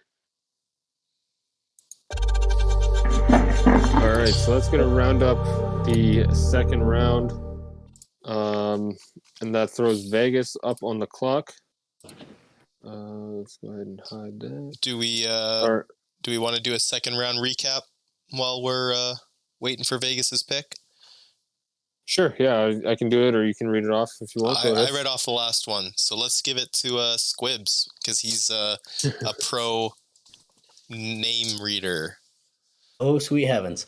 Yeah, so going in order, Marvin Robbins, Mario Battaglia, yeah, whatever. I'm sorry. Tyler Commander, Mike Borson, Owen Samuels, Vinny Frieslesh, Liam Ryan, Young Fitted, Ryan Cook, Chris Minion, Stetson Jarrett, Eduardo, Lafleur Tremblay, Luigi Romano, El Good, Ryan Davis, Larry Vabroni, Tom Pongston, Liam Devlin, Bob Funk, and Miles Howard. That was the second round. There we go. That only took a minute and Wonderful. 8 seconds. 3 mispronounced names. At minimum. 3 out of 20 is fantastic. So it's All probably right, like 4 or 5. But who's counting, Squibs? You know, yeah. All right, so with Vegas on the clock here, they went with a defenseman last time. Do we think they're going back to the blue line, or are they going to grab a forward this time? What do you think? I'll throw it to Joey again. I don't know. As you guys pointed out, Castle, Kozak, and Doug on their defense are all season 1 vets, so they're getting up there. And obviously, Kozak will be retiring at the end of this season. So they might go another defensive player. They might try to stack up and prepare for the inevitable when half of their defense core leaves.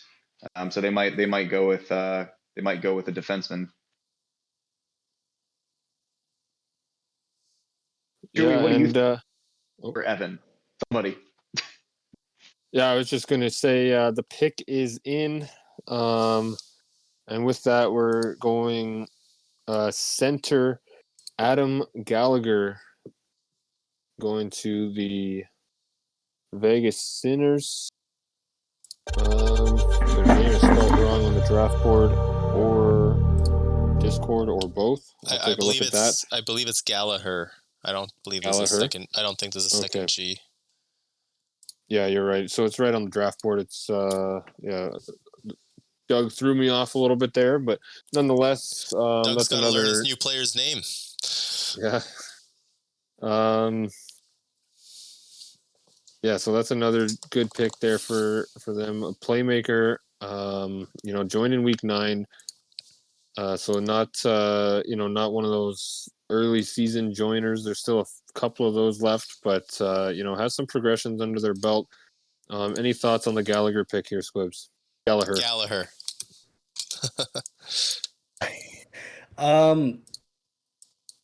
You guys have said it well. I may or may not have took a second to talk a possible trade, so I am sorry for that. Nonetheless, I think it's a good pick for him. It adds at least a little bit of balance in their affiliate program. So yeah, I believe Sapporo's pick is in. So Joey, would you like to announce that? With the second pick in the 3rd round, the Sapporo Steamers select the left defenseman Lee Simon.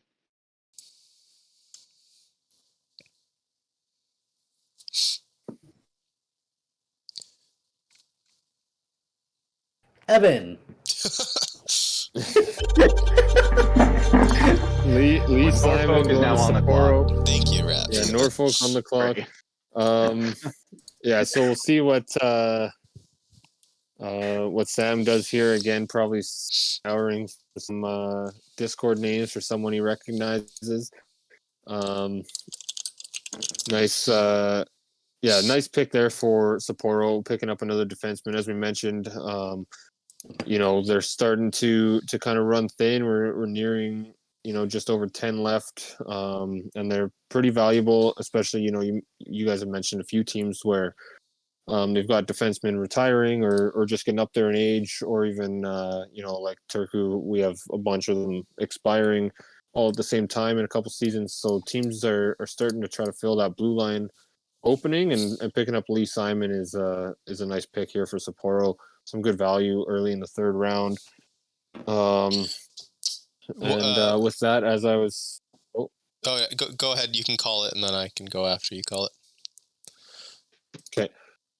So with that, the Norfolk pick is in, and it is left winger Darian Hall, and Manitoba going on the clock up next. Go ahead, Chewy.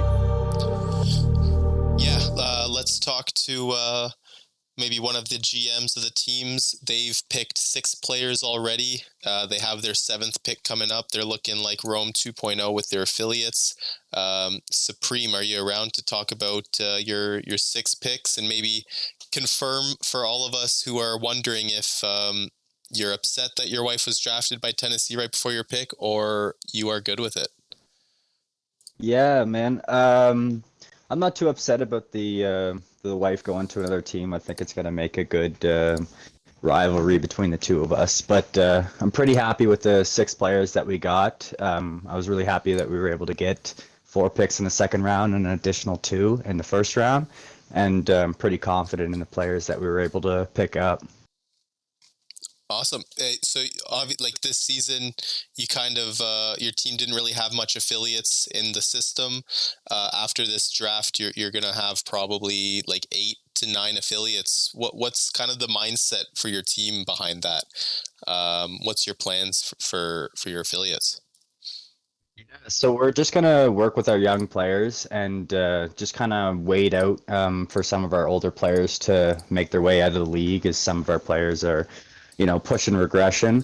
And we got a lot of young guys that are going to be willing to take a bigger role on the team and just kind of work with us one-on-one on everything we can do, and just kind of fill those open holes in a couple seasons from now. But yeah, overall, I'm pretty excited for the players that we have so far. Awesome. How's what would you say your ability on filling open holes is then? The ability to open holes, basically just some of our older players. Like we got some players that are like 28. So if we can kind of get some of our guys up into the roster in like 2 seasons from now, that's kind of our plan with that. Once some of our guys push retirement and stuff like that, or via trade, if anything were to happen, it just kind of gives us something to fall back on. A lot of good players to bring up and help Miami push for a cup in coming years. Awesome. Well, yeah. Anything else before we announce the other pick, Supreme? Do you have anything else to say for your team?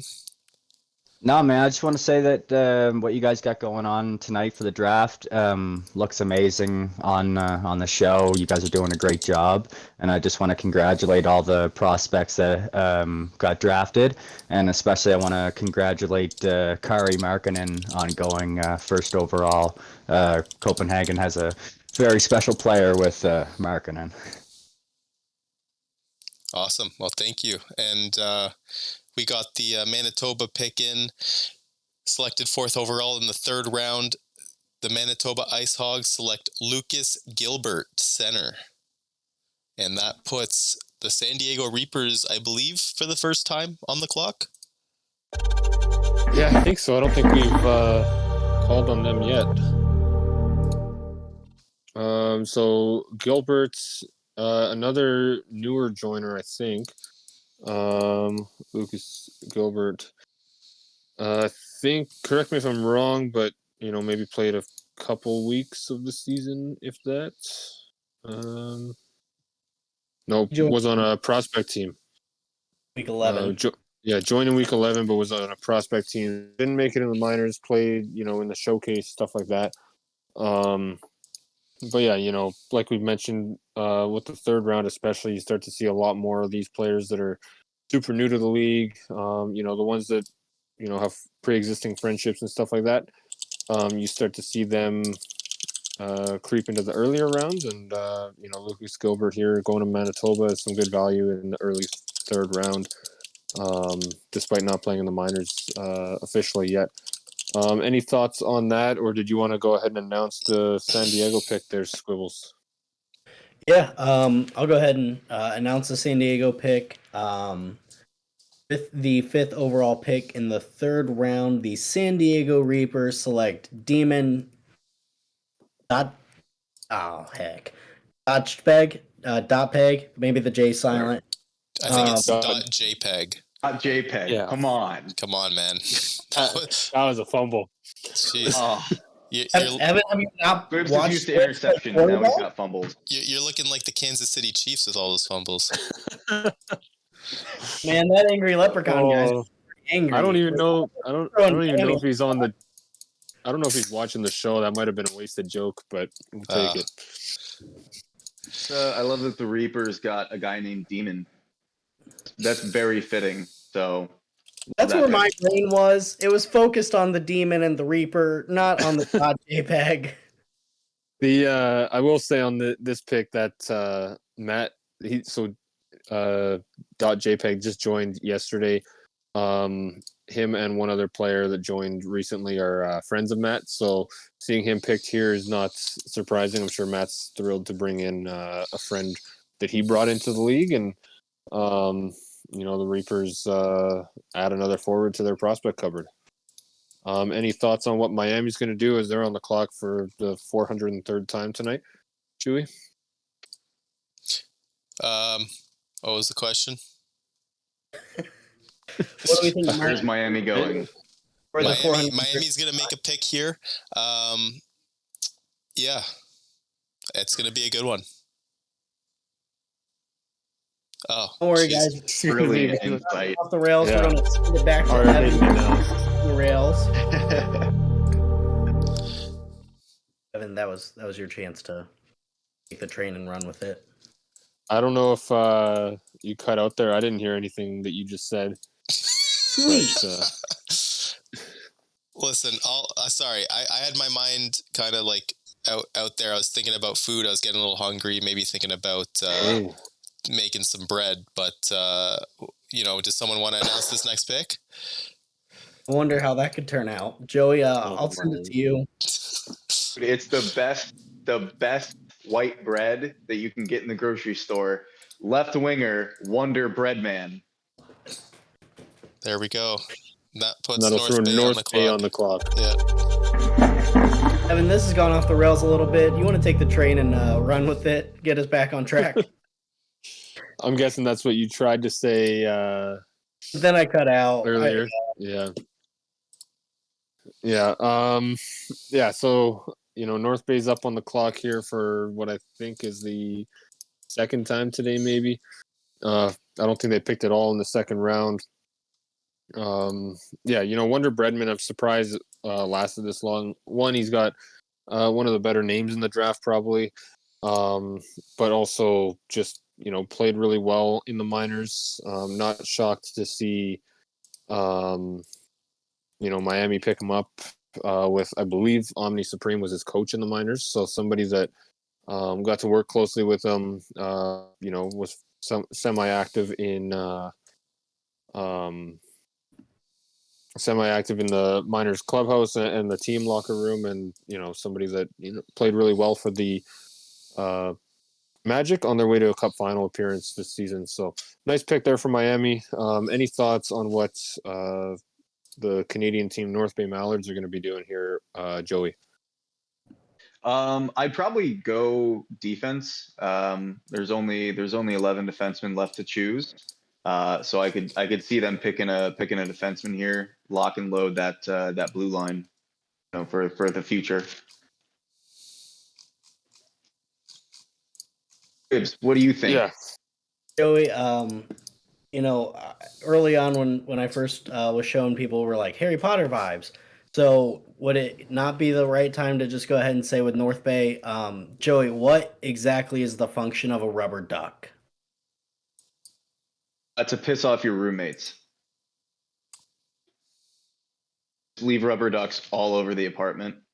You seen that video? That's what I would do. There's nothing. A rubber duck is a baby toy. Like I've never known of an actual use of a rubber duck except for if you're a child. So now the question is, did Joey get the reference and take it another direction, or did that one go over his head too? I think it went over his head. Oh, was that an head. Akron reference? That was a Harry Potter reference. I even did, Joey. Yeah, he set it up. He even set it up, man. Rubber duck? Yeah. What exactly? Ron's dad asks Harry, I think. Yeah. What exactly is the function of a rubber duck? Was the exact quote at the breakfast table. It was the first one. We watched that like a month ago. I don't remember what I It was did the second one. yesterday. It's the second movie. Second movie, not the first one. Nonetheless, they're the same I'm two. 0 for 1. You're 0 for 12. Hey, you know what, At least- Joel?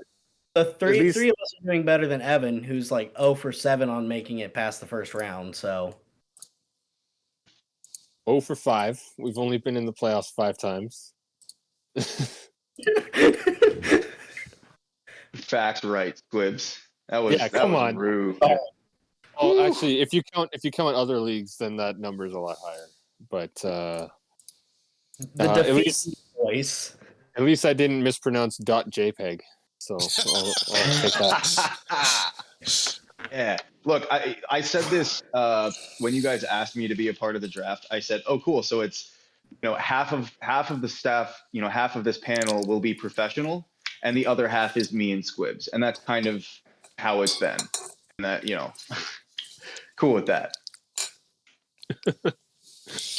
Shouldn't say he's proud of Joey for not knowing the reference.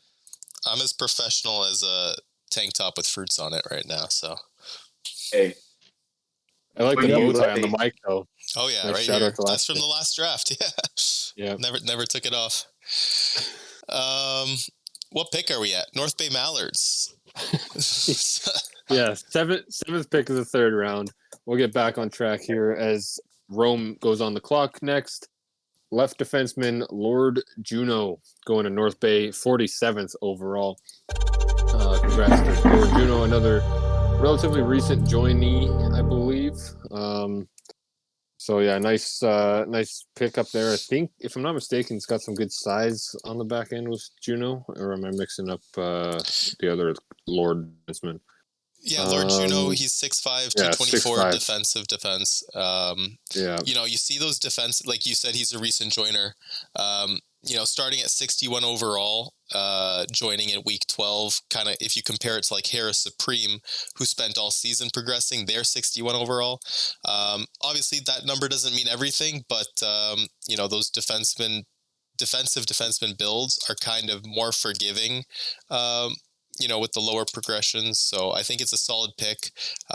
Definitely a lot of players I'm surprised that haven't gone yet, but like we've said before, it doesn't necessarily matter where you go.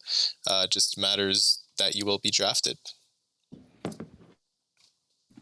Yeah, absolutely. And with that, what, this name's primed for a pun. Squibs, I'll give you a softball here. You want to go ahead and announce the Rome pick? Happily, Rome makes a trek up to Germany, where they will happily select right winger Frank Furt, sending the Columbus Chill onto the clock. See if Frankfurt's known for hot dogging it on the ice.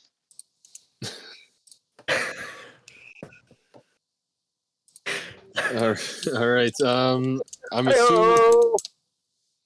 assuming it's players from Germany. There's not too many German players in the league. There's a couple of them, I believe. Jägermeister's one. I believe Fritz Steiner might be another one. There might be one or two others. So joins a small list of German players in goals. So nice to see some other countries getting some representation, and maybe down the line we'll have at the World Cup we'll have more countries have their own teams versus continental teams and things like that. So good to see, and a nice pickup here for Rome at number 48. Any thoughts on where the Columbus Chill are going to take this one here, Chewy, if you were listening to me this time? I wasn't, almost. I sort of was listening. I think they go defense. It's going to sound like a broken record here, but we don't have too many defense left in the draft. If my quick count is correct, we're at 10 defense left, and we're still like 2 full rounds left-ish. Yeah, roughly. Yeah, so, I mean, you kind of got to clean this up. Maybe they even clean it up before Alaska gets their first pick, because, never mind, they filled that D earlier. Yeah, I think they go defense. Yeah, like you said, kind of a broken record. A lot of times in these drafts, we kind of pick up on trends and we, keep talking about them. I feel like every year we kind of repeat the same kind of cliches a little bit, and here, sure enough, the defensive pool is kind of in that department for us this year with kind of the scarcity that it brings. And I have to say, with this late in the draft, still being 10 left, I think is more than some people were expecting, but still not a ton. And the draft pool is starting to run a little thin on the blue line. And yeah, we'll see what happens here. And the Columbus pick is in. Joey, did you want to go ahead and announce that one? Yeah, man. There's no shortcomings here, as Columbus is going to select right defenseman Luke Short. Nothing short about this guy. 6'5", 254. Big body, enforcer. Gonna beat the hell out of some people with that Columbus Chill jersey on. Yeah, looks like Nate wanted that D. Now we got Honolulu back on the clock. And what do you guys think about Luke Short? I think, was he ranked high in some of those mocks? I thought he was going to go a lot higher than the third round.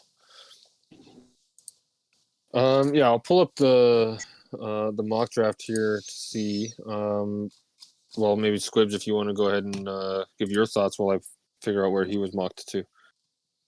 Yeah. Yeah. No, a great pick for Columbus. As we've talked about already, big bodies have seemingly dominated NHL 23. The league is for sure, I believe. We have two people from the front office. They could confirm it. That we're going to use NHL 23 for the rest of or for season 8. And then who knows what happens after that. But, having bigger bodied players, is always a good thing, at least in this year. So, yeah, solid pick all around. I would like to make some puns about it, but you guys kind of shortchanged me. So, Evan, I'll let you talk about the mock draft. Yeah, so I found the mock draft here. Luke Short was picked or was projected to go a lot earlier, like Chewy said. Mick Ross had him at the 6th pick of the second round. So full round 3 weeks later. So some good value here for Columbus. Obviously, this mock that gets posted every year isn't always the most accurate. Mick Ross isn't part of a team staff or anything like that, so it doesn't have the inside information, but or sometimes does, I guess. But yeah, there's definitely some people that were projected high in that mock still available on the board. Be interesting to see if teams kind of sit still and wait for someone to fall for them, or if there's any names on this board that are interesting enough for them to jump at. What are your thoughts here, Joey? You expecting anybody to try to trade up for any particular name here, or everybody's kind of going to sit put? Given the I think you said that last season there was only one trade, and we've seen a couple already. I think at this point we might not be seeing many trades from here on out, but I definitely could see the rest of that defense getting picked up. What was it? We have 8 or 9 left now, so I could definitely see more teams finishing out that defense.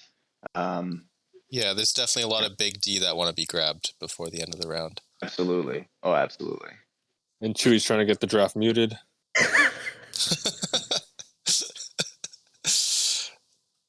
Speaking of big, does someone want to announce the next pick? Go ahead. Lemon. Go ahead, Joey. It's Honolulu drafting the left winger, Big Lime. This is no Lemon coming to Honolulu. So does lime go on pizza now? Hell yeah. I mean, I'm sure somewhere. Anyways, this sends Florence onto the clock. Who knows what Trevor is going to do here? Okay, yeah. Okay.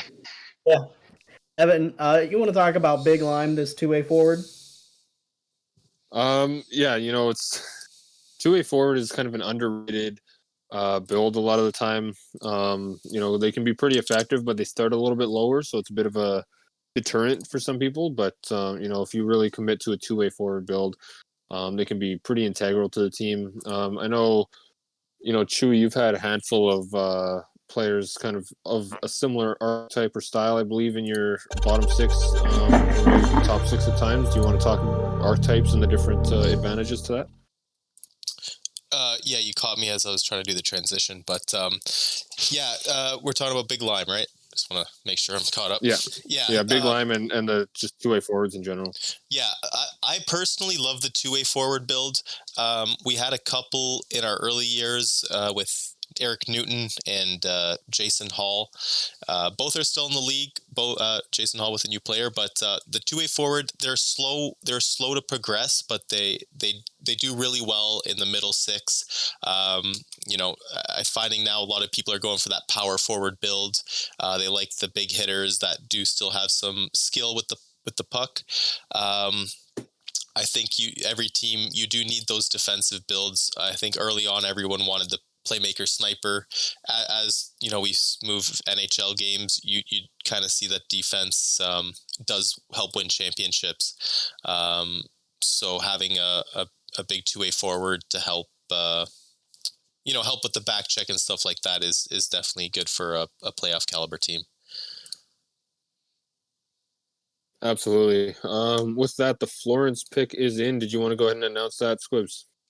Yeah, absolutely. With the 11th pick, the Florence Firebirds. Florence Can you Firebirds. pronounce your own team name? It's been a long day. I'm sorry. First team now.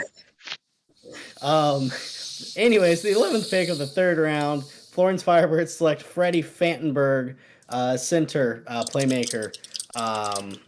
This will now send Glasgow onto the clock. Evan, would you like to talk about Freddie? Yeah, Freddie's, if I'm not mistaken, been in the league before under a similar name, just missing a letter this time. It was Fantenberg before. Now it's just Fantenberg, I believe, or maybe it was the same last time. I'm not sure, but either way, it was defenseman last time, I think. Now a forward, kind of returned to the league, which is always good to see.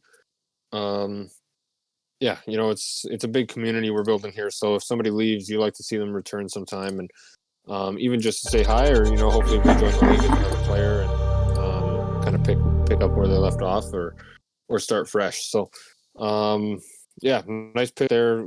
Good value for someone who's got a little bit of history in the league to get them at the 11th pick of the third round. Nice pick there by Trevor, and to quote him, the steal of the draft. Maybe you never know, but yeah. Any thoughts on where Glasgow is going to take this next pick, Joey?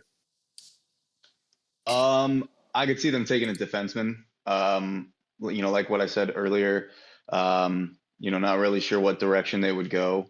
I'm looking at some of the names right now, and I gotta say, I love the name Cold Decembers because I'm a big fan of winter. So love that name, but I could definitely see them going the defensive route.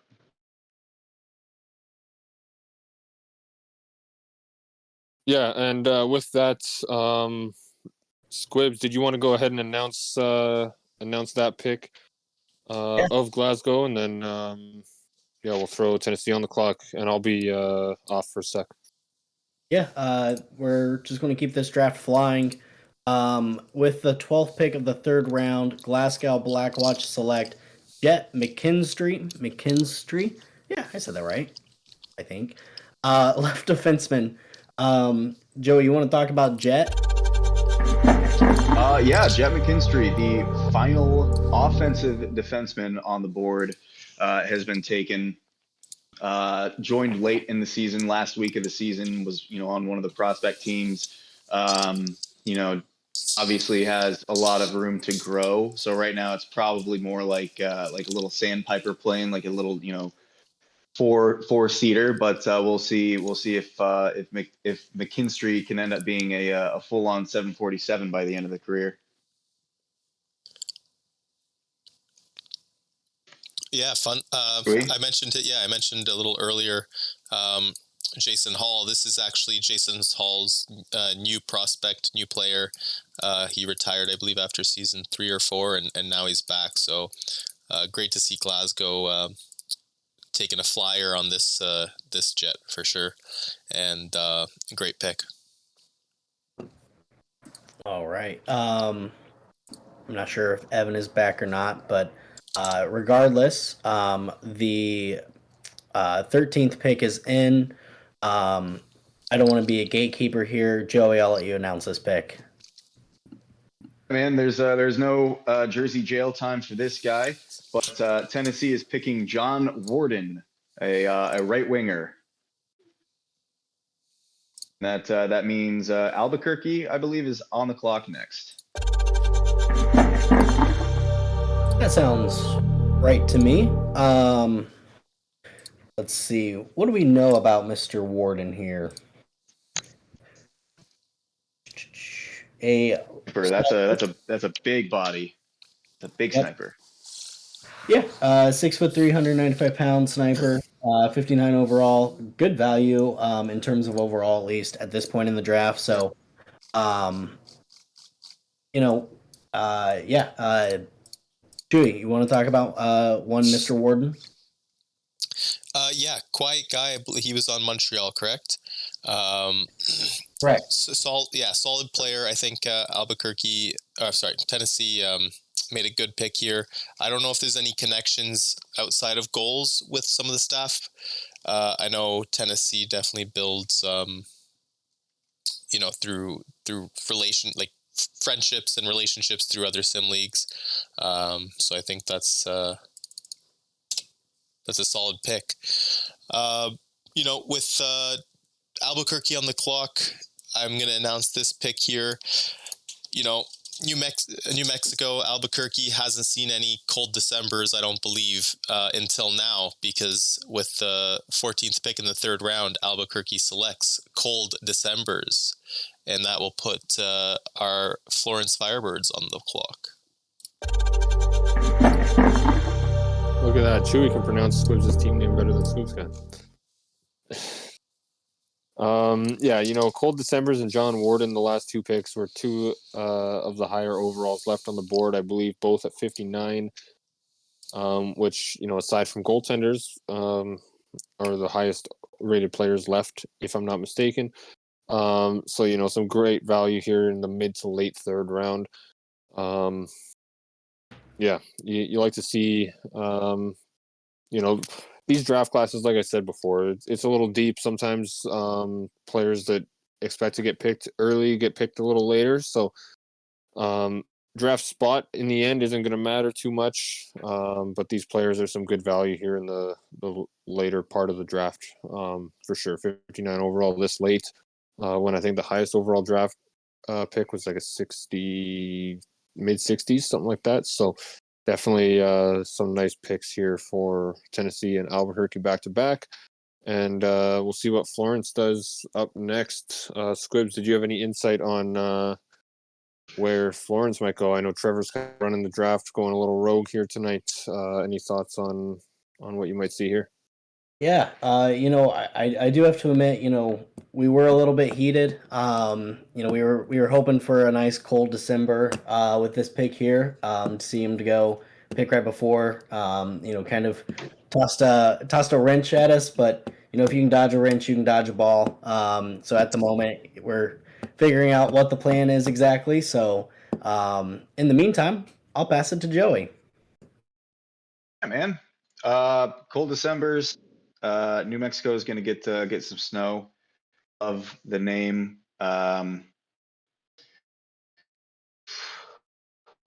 we're doing, John? What's Trevor going to do for you guys here? Great question. Whatever it is, he's going to do great because we all love Trevor. We do. He is going to find the steal of the draft. That is for sure. I have faith in him. Just to update the defense count, there's now 7 defense left in this draft, with still just under 2 rounds left. Yeah, still 33 picks left and only 7 defensemen. So we're going to start seeing a lot more forwards. And then obviously those 7 defensemen and 1 goaltender going in the last 33 picks here. So, definitely getting thin pretty quick. And, we'll see which teams are able to snatch up another blue liner for their cupboard. Yeah, the D is definitely thinning out here for sure. Yeah, as I'm reading the chat, they're talking about the After Dark version, and some of the puns we're making being a little tamer than we've seen in past drafts. I don't know about that, but yeah, pretty good night so far. Florence has just under 2 minutes left on the clock still, I think. Chewy, did you have any speculation on what Trevor's going to do here for the Firebirds?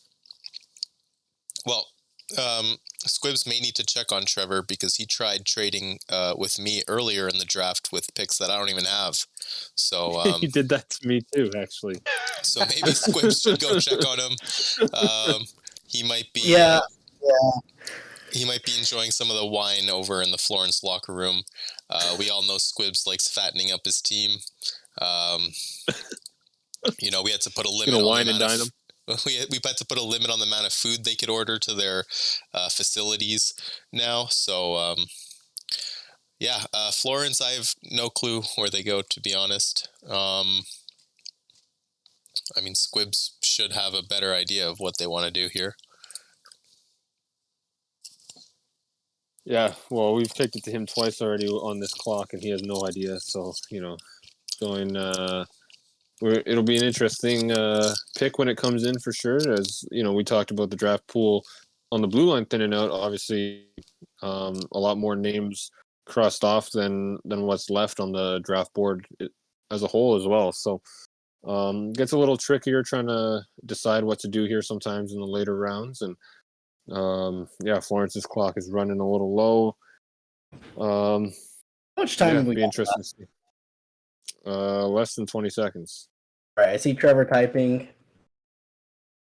I got the pick finally. I'll go ahead and preface it. It'll be a forward if anybody wants to try to decipher on who it'll be. Trevor did fine. He's doing it. I don't know about well, but he's doing it. He's trying. Pick is in. Squibs. All right. So with the 15th pick of the third round, after using pretty much the full 5 minutes, the Florence Firebirds select left winger Sammy Barlow, which now puts, I believe, Sapporo onto the clock for the 16th pick.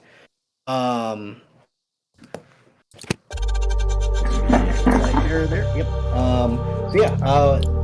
Realized there shortly after Sammy Barlow, of course, is Coco Koala, who I have on my Mario Super Sluggers team, who is the commissioner over there in that league.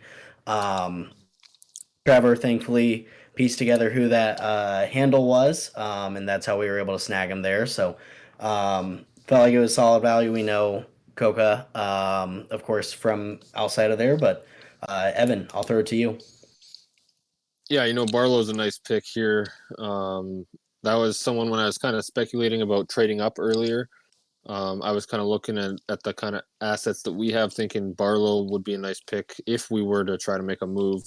That's someone who slid a little later than I thought, so that's a nice selection. And then, obviously hearing that it's Coca-Cola is just an added boost. I didn't even put the Discord name together until you said it just there. So that's a really nice pick this late in the draft.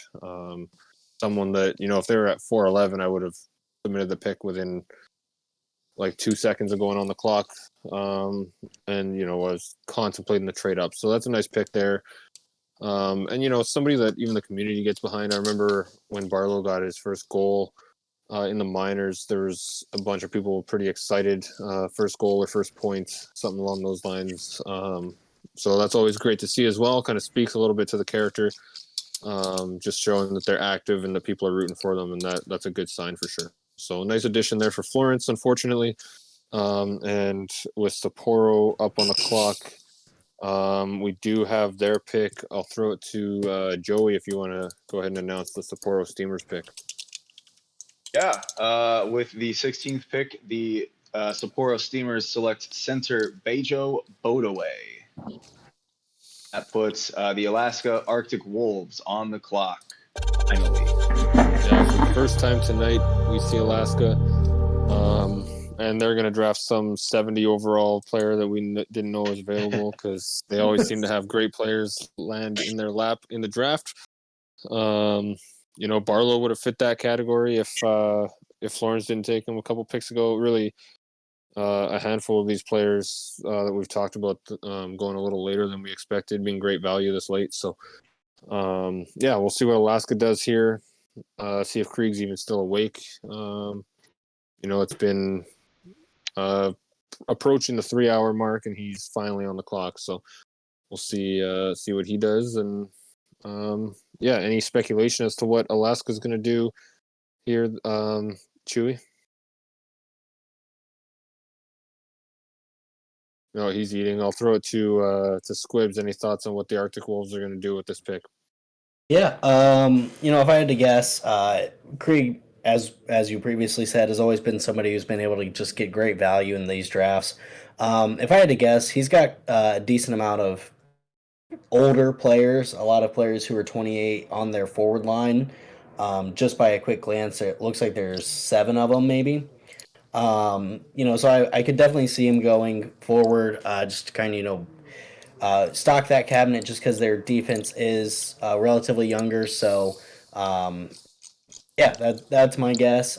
Just because, like I said, there's a handful of players, or over half of their forwards who, are getting up there in age, who might have to be retiring before long, or will hit regression eventually. So, being able to find somebody that you can build and develop now would definitely help kind of offset that loss whenever that happens.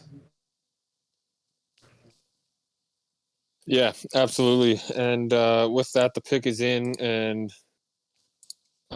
sure enough, someone that is very active, probably expected to go a lot higher than this, goes to Alaska. It's going to be center Fred Barreto. Great pick. Played with the Chicago Pod this past season. Always chatting, always in the Twitch chat as well, I believe. So somebody that, that activity level you'd think would have climbed up the board, but here they are going to Alaska. 57th overall, could end up being a steal yet again, and helping Alaska as they kind of retool, going through some youth as they try to stay competitive, which obviously they've done a good job of as well. Any thoughts on Barreto joining the conference finalist, Joey? That's a good get. 6-foot playmaker. It's, again, as you guys said, it's Alaska. They always have quote unquote steals of the draft every single year. Krieg's kind of a mastermind with that somehow. Alaska is always a threat, so we could definitely be seeing Fred Barreto, top line on Alaska in a few seasons, 4 or 5 seasons or something like that. So, Squib, what do you think about it? Yeah, seeing that Barreto is still there was something that, I kind of tossed to my staff, which made that 5 minutes go a little bit longer. So definitely, a person being, as active, as we've discussed, and being I think the second highest overall center out of the group. It is a little surprising, but this is the Alaska way. We've all come to know it. One team loves it, the other 19 not so much. But great pick. Will fit right in with it, and as I was saying, get somebody to start developing as those older vets start to thin out. Evan, back to you. With that, we will go ahead and announce the Boston pick at number 58 overall. They are going to be taking Mark Lee, right winger, to Boston.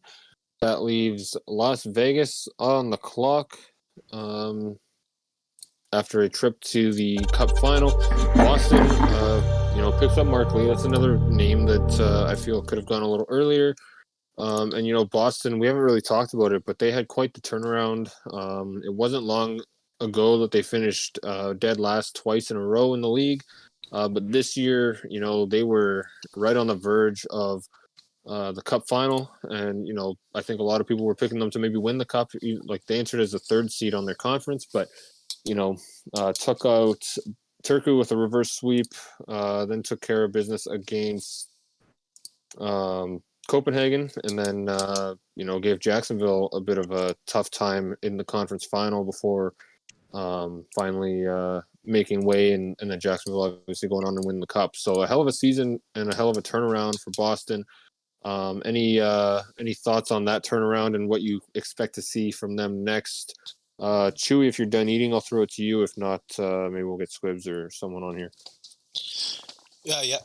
I'm not done eating, but I just put it away for a little bit. Just needed a little snack. Sorry, you were asking about what you think Las Vegas is going to do with their next pick?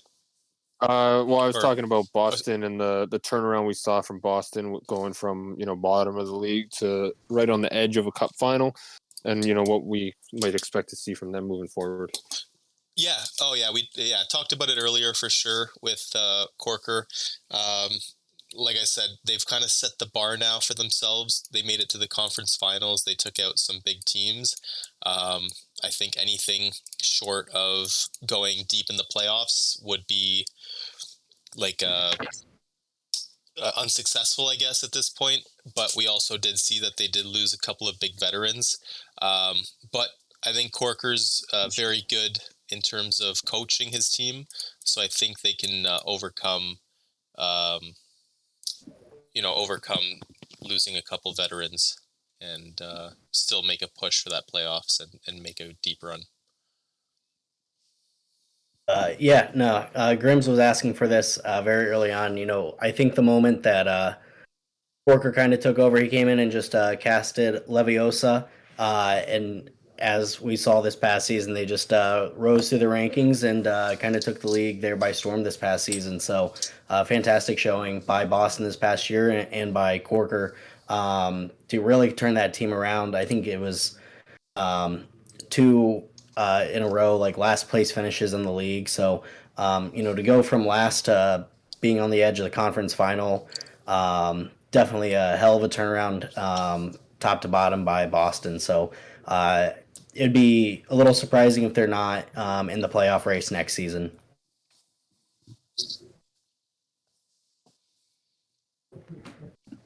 Yeah, even with those losses that we talked about, they've got a pretty solid roster still. We're just about 2 minutes left on the Vegas clock. Now I'll throw it to Joey. Any thoughts on what Vegas might do with this pick? I like going defense, but I could see them going with the forward this time. A couple names personally stand out. Steven Universe, love that name, love that show. So I could see them going with that. Or a name like Sir Stinks a lot. We'll see if he'll be able to do something. But I'm definitely happy with with Boston. As you guys were talking, conference finalists. A season after last place in the league. Their turnaround was amazing to watch, even though they were division rivals of Jacksonville. And I was nervous every time we played them, even in the playoffs. I was always nervous. But seeing that turnaround, seeing that recovery, phenomenal job. And we got a trade alert. Not quite done yet, but it does include the on the clock pick, so that's part of the delay.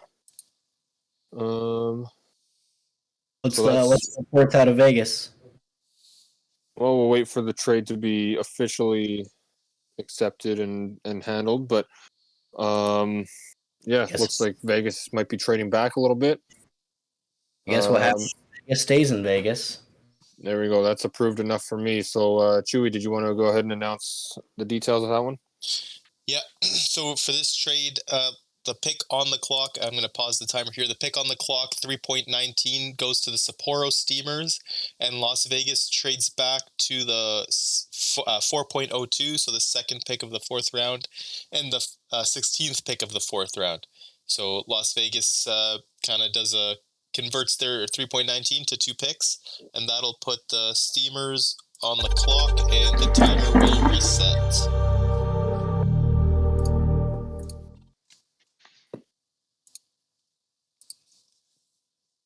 All right. So now, after all that talk about Vegas, any thoughts on what Sapporo's going to do here, Squibs? Goodness. I feel like maybe D in this case. Not a lot left. So just kind of getting maybe somebody that you like, that you think you could develop well. There's still some really solid builds out here. As we've seen, enforcer builds, defensive defenseman, 2A defenseman. Yeah, well, hell, any defensive build is fantastic. Any build is fantastic. Nonetheless, yes, I feel like they're going to go defense here. Joey? I was going to say, with that, the pick is in. Joey, did you want to go ahead and announce that one? Yeah, Sapporo Steamers select defenseman Jamal Shaik. Might have messed that up, but probably better than what Squibs could have done. Definitely, not even close. That puts Jacksonville on the clock.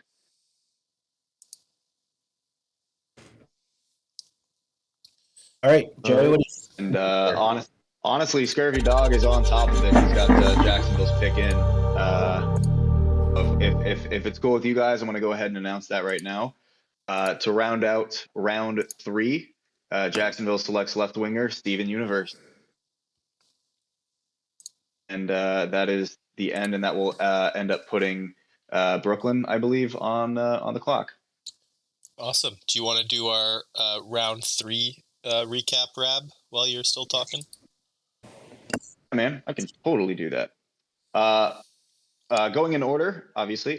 First pick was Adam Gallagher, and then Lee Simon, Arian Hall, Lucas Gilbert, Demon.jpg, Squibs, Wonder Breadman, Juno, Furt, Luke Short, Lime, Freddie Fantaberg, Jet McKinstry, John Warden, Decembers, Sammy Barlow, Bejo Bodaway, Fred Barretto, Mark Lee, Jamal Sheikh, and Steven Universe. And now Brooklyn is going to begin round 4. All right, and one other change to the draft here as the 4th round gets going. Chewy, did you want to announce that? Yeah, the pick clock timer is going to drop to 4 minutes in the 4th round, just to stay on par with the number and to make sure that the draft keeps running smoothly at the later rounds. Yeah, so for the last 27 picks or so, we'll see a 4-minute timer. Most teams haven't needed the full pick. The odd one because of a trade or debating between a couple players is one thing. So probably won't impact too many people, but might speed things up just a little bit for us to get us out of here.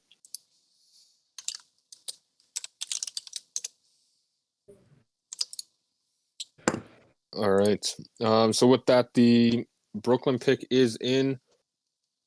The 61st overall pick, first pick of the 4th round, Cyprian Calhoun.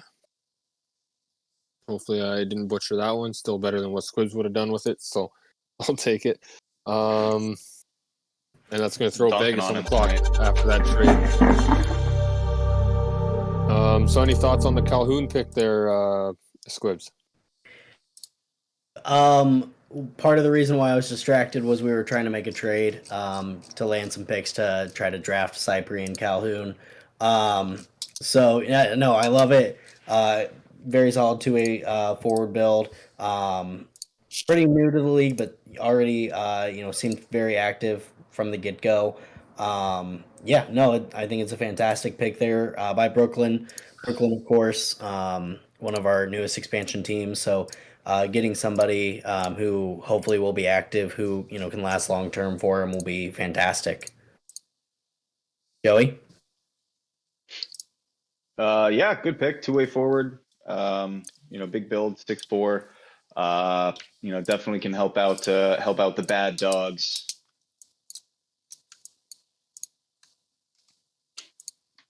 Yeah. I thought there was going to be more to that. You just kind of like you shut down there. Joey, I Sure hope did. Joey puts you in the doghouse after that. That Oof. There we go. There, Squibs is climbing up the pun ranks. All right. So with that, I believe the Vegas pick is in. I've got 3 devices here, and somehow I don't have the draft chat or the draft up on any of them. Here it is. The Vegas pick is in. Squibs, did you want to go ahead and announce that one? Yeah. This person will be living like a king out in Vegas. With the second pick, the Vegas Sinners select right defenseman Jaquez King. Chewy, you around to talk about Jaquez as we throw Norfolk onto the clock? Yeah, I'm like 100% sure that's pronounced Jacques.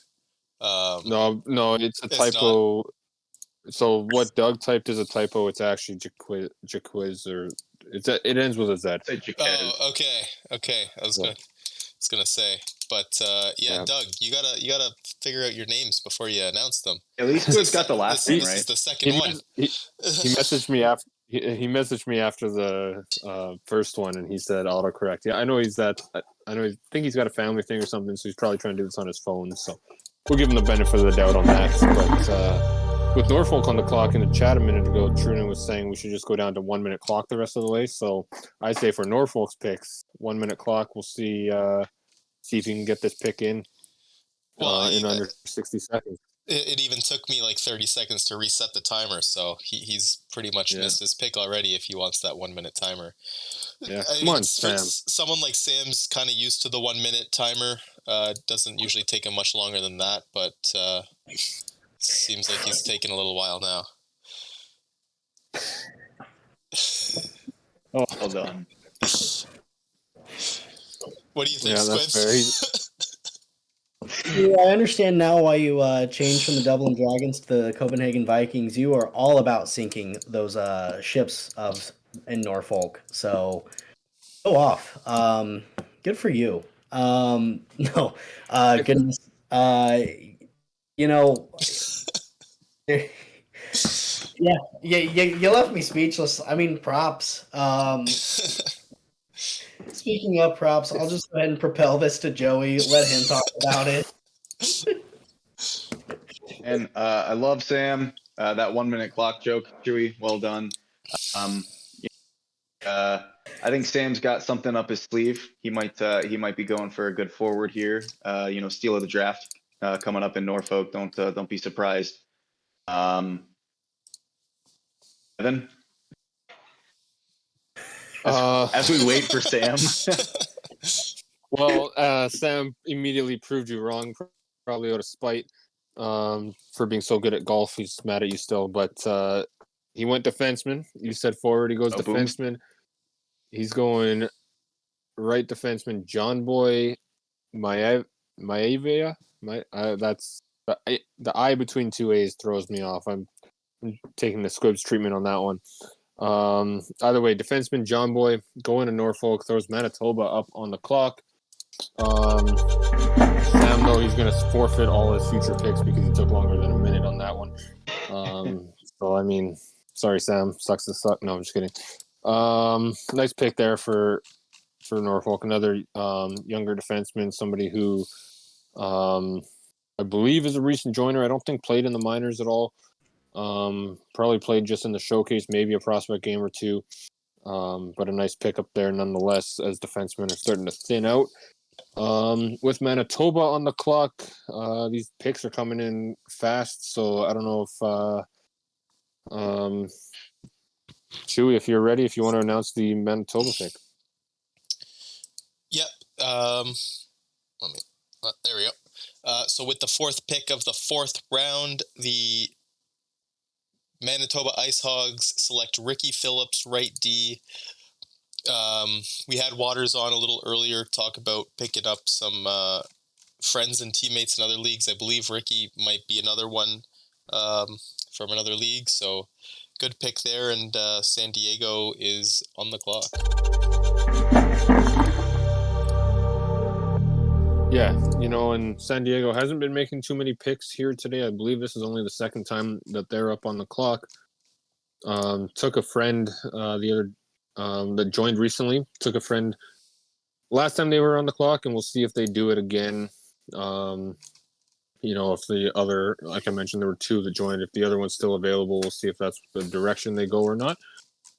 Squibs, any speculation on what Matthew and his squad are going to do here? Yeah, Matthew, Jesus. knowing Maticus, I have a mounting suspicion that he'll take one of his friends. So, that's just the way Matt rolls, and He has those? yeah.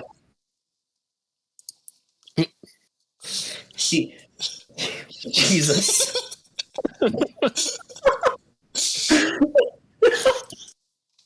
That's not even on the call. He's getting dunked on. Damn. Well, I mean, did you see, his last season? I mean, picking, where he is, coming off of a playoff berth the previous season, winning Coach of the Year. I think Matt might have dunked on his own team here. Yeah, he couldn't even mount his team to the playoffs this year. Segue. Joey, talking about segues, go ahead and lead us on. Heck yeah, man. The San Diego Reapers select right wing Nick Mount, and that puts Miami on the clock. Chewy, you set it up. What do you think about that pick? I believe, like Squib said, that's a friend of Matt's, possibly, who knows. And I like this late into the draft. I mean, it's really a toss up with anybody. You're really just picking for activity, I think, and just people that that will stick around. In terms of overall and like the build at this point, they're all kind of similar. Not many like outstanding players in terms of attributes. Like no one's sitting at like 60 overall kind of thing. Everyone's kind of hovering around the same thing. Yeah, they're all in the low 50s typically once you get to this point. It's a little and then it's just about grabbing the people or the people you think are going to stick around, and maybe taking a chance on someone you don't know if you don't know any of the ones that are left, especially as we get later here and into that fifth round coming up shortly. With that, I believe the Miami pick is in. Squibs, did you want to announce this one? Yeah, laying clay and throwing some hay. Tyrone Clay coming from Chicago to Miami, with Miami taking him with the 6th pick in the 4th round, which now puts North Bay Mallards onto the clock. Joey, you want to talk about Tyrone Clay? Yeah, seems like a good pick. I was gonna make a brick reference because Clay brick. He's a power forward and 6'2", 201. Definitely can do some damage as he did in the minor leagues this season. Yeah, I mean, looking at that pick, you could say people got bricked up. What a great pick.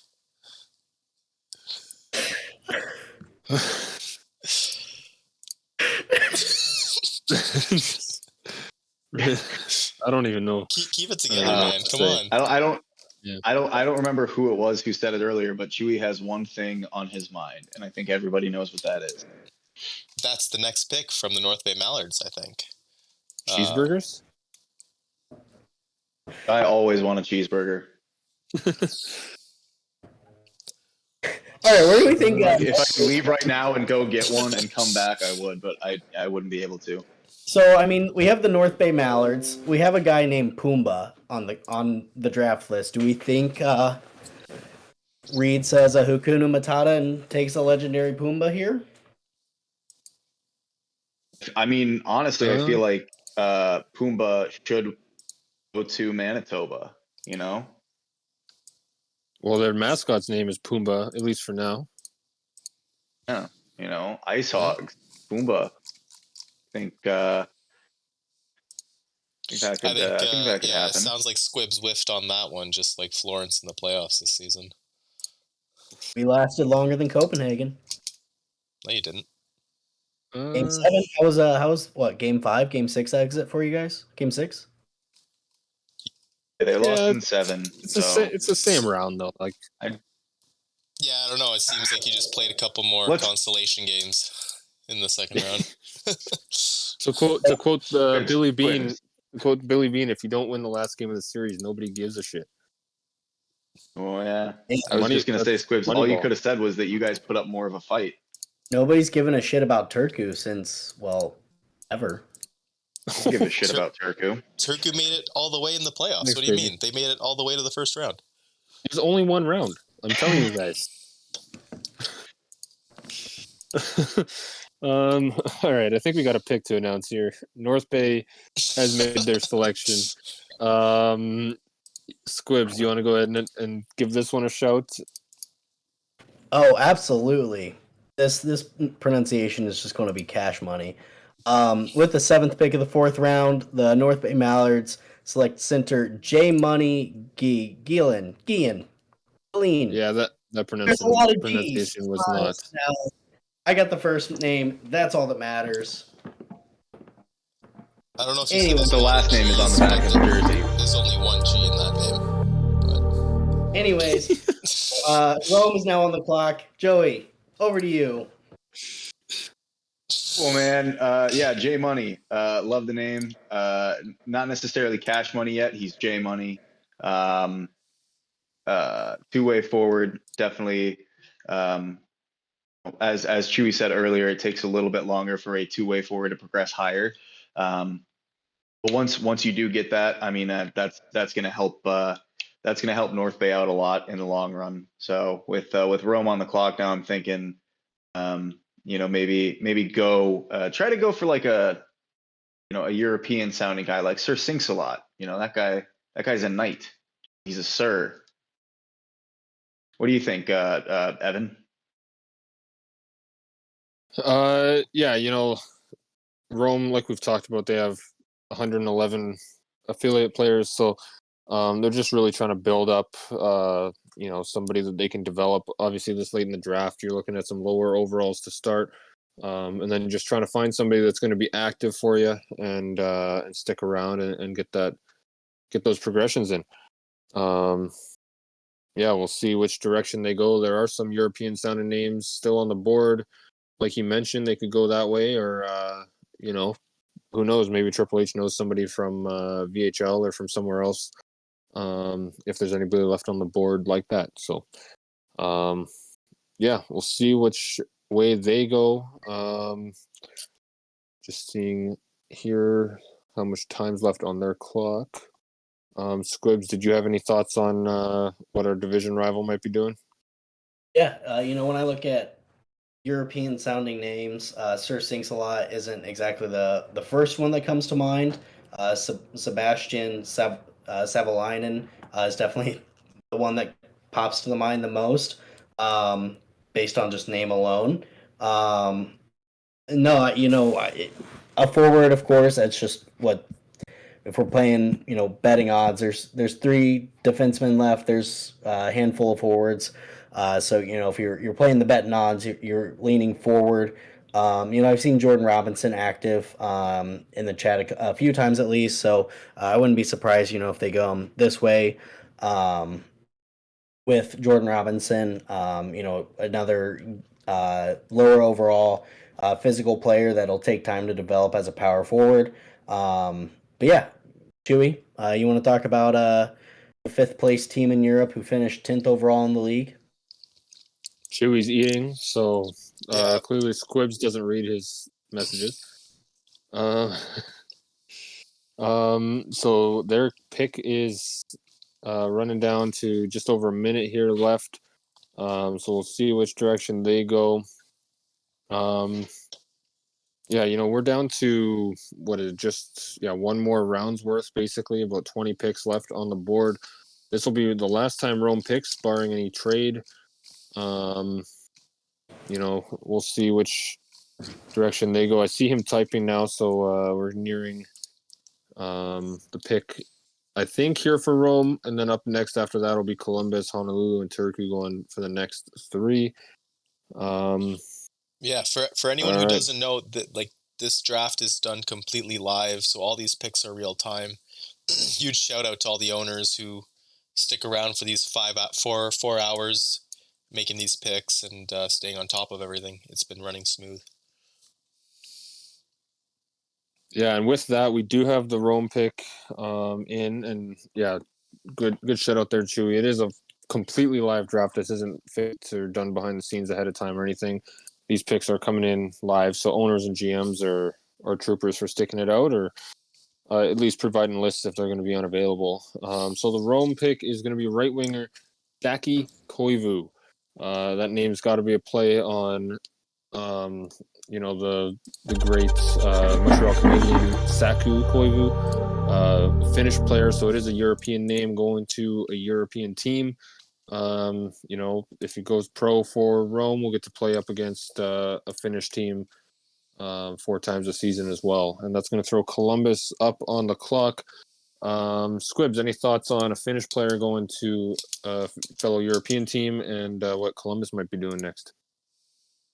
No, oh goodness, words, they're hard. That's not all that's hard. I knew it as soon as I said that Chewie was going to say something. Regardless, no, I think one thing that we see a lot in goals, especially, is that players, no matter where they're, say that they're, originally from, they'll end up anywhere. It's not often that you would see a professional hockey team, or two even for that league, be in Italy, let alone Japan or many other places, to be all in the same league at once. So it'll be fun. It'll be interesting once we get to the World Cup a few seasons down the road, when that bum Ani Escola is no longer hogging the top line for the World Cup. Maybe let some of these younger guys get in there. But yeah, Columbus, at this point, I could definitely see them just going for guys that they've seen be active. In that case, maybe Jordan Robinson, Sir Singslot. It's been a name we've tossed around a couple of times. Calvin Pickle is just a fun name as well. So, Evan, I'll toss it back to you. So the Columbus pick is in. It is one of the names you just mentioned there. It is center Jordan Robinson, going to the Columbus Chill, and with that we see Honolulu up on the clock. My pick's coming up here in a moment. Maybe I'll kick it over to Joey if you want to talk about Robinson and the pick by the Chill, and maybe speculate on Honolulu. Yeah, the Jordan Robinson pick's a good one. Possibly could be the steal of the draft. Power forward, 6'1", 200. I know that Nate wants to build Columbus into a perennial powerhouse. He's got the will, but will he be able to pull it off, Squibs? I don't know. I mean, coming out first season, making the playoffs here. If there's a will, there's a way, and this season there was. Ultimately, though, it's going to be tough. There's a lot of parity in that conference. Of course, Vegas, kind of ran away with it near the end of the season, this past season. But as we've mentioned, that team's starting to get a little older. Alaska's starting to get a little older. But yeah, like Albuquerque, of course, has been last, I don't know, 4 or 5 playoffs probably. But right on Columbus's tail is San Diego. Tennessee has made it, of course, as well as Honolulu. It's there's a lot of parity, and it's going to be a very competitive fight, as we saw, to make that playoffs next season. So there's a will, there's a way. speaking of ways, I'll send it back your way, Joe. Cool. With looks like the Honolulu pick is in. The 10th pick of round 4, center Cedric Burke. Chewy, what do you think about that pick right there? It's a grinder, one of only 3 maybe in the entire draft. Yeah, that's I think that's a solid pick. Going into the draft this season, I was hoping that there would be a couple more grinders. Only 2 were in the whole draft, the other being Sammy Barlow. I think the build is really good in terms of the play style. We had Big Heart, who's now in Columbus, who does really well. Now we've picked up McChuckles this season, so we've really made an effort to have a grinder on the team. They just sim very well, I feel like, in our leagues, and I think after a season or 2 of progressions for Burke, he'll do really well over in Honolulu.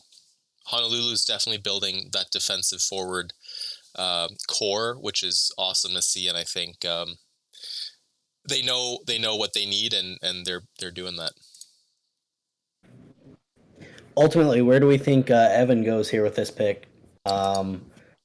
Personally, I'd say I'm leaning Savalainen or Lucic. Hopefully, I said that name correctly. Probably didn't. Nonetheless, Joey, where do you think our good friend Evan is going with this? Got to go with the Finnish sounding name. He's got to go with Savalainen, right? I mean, I feel like that's the obvious one. Again, I'm set on Sir Sinks-a-Lot. I love that name. Big fan of goofy names, but yeah, I really feel like maybe I can't remember, is Aniascola a center? Because maybe Sebastian Savalainen is his replacement. Evan Aniascola is a right winger, sniper, left-handed. I learned that the hard way, having to always play behind him in my first season. Never letting the young guys move up past him. Time you played behind him. Yep, you know it.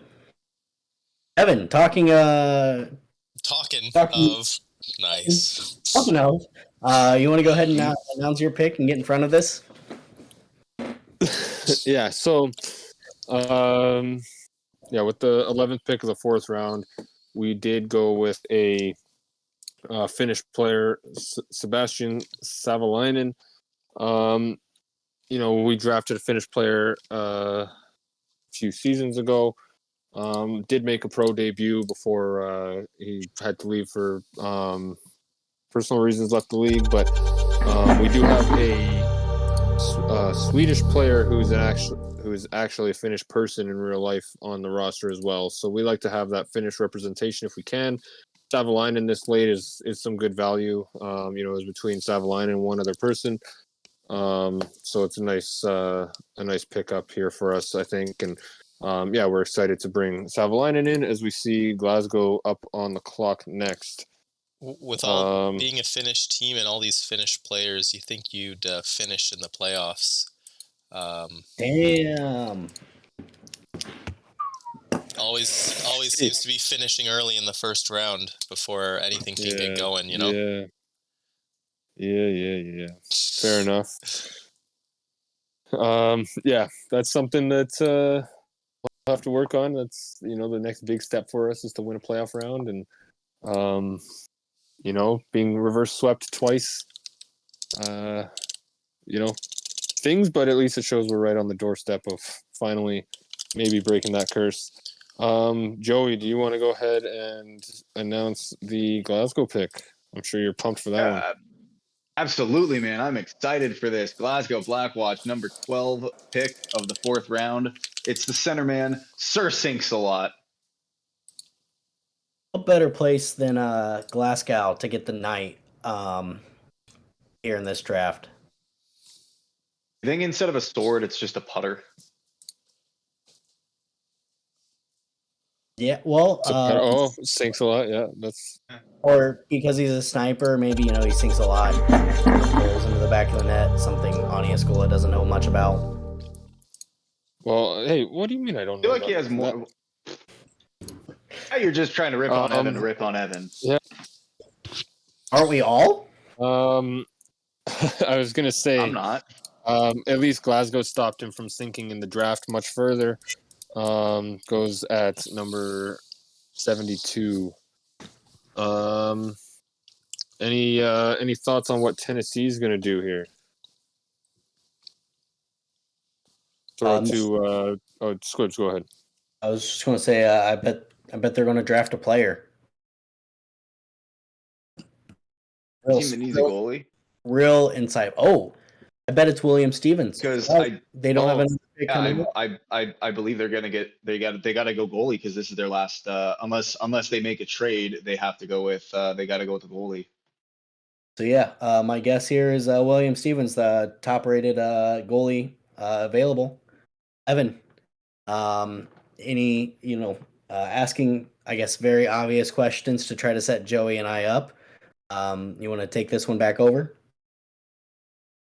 Yeah, Stevens is probably the top pick for a goaltender here. I could see if they want to go a little bit off the board, Brendan Barbo is a newer goaltender, but somebody who has proven to be active. I could see them going Stevens here, though. I think that's got to be the kind of the no brainer pick here for a team that needs a goalie, especially one that was just in the playoffs and is obviously hoping to repeat that success and build on it. I think Stevens is someone who's shown a commitment to the league and is deserving of being a draft pick. And I think that Tennessee would be good to take a goalie like that.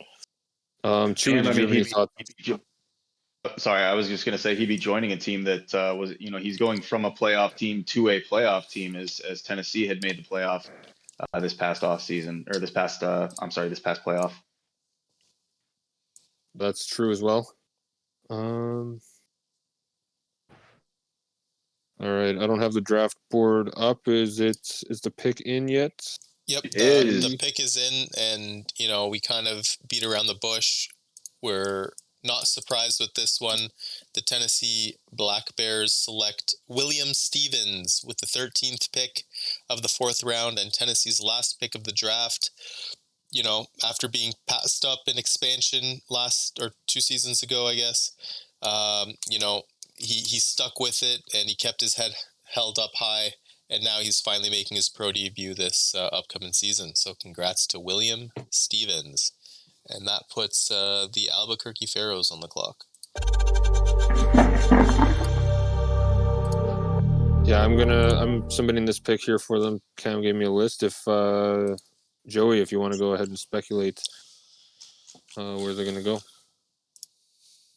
Yeah, I could see them picking somebody like defenseman Danny Valentine. I feel like Cam's I feel like Cam is a pickle man, so maybe he'll go with Calvin Pickle.